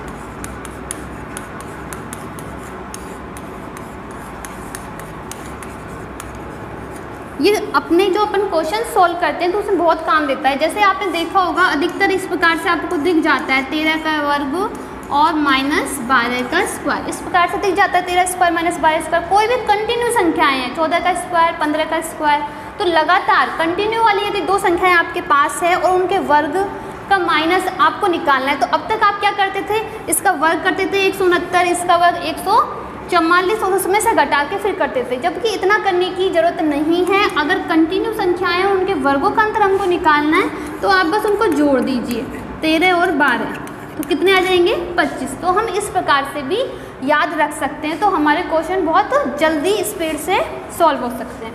तो आज अपनी ये नंबर सिस्टम की थ्योरी कंप्लीट हो चुकी है। कल से हम इसके क्वेश्चन स्टार्ट करेंगे, और अगर आपको मेरा वीडियो पसंद आया हो तो प्लीज़ लाइक करें, कमेंट करें और शेयर करें। धन्यवाद।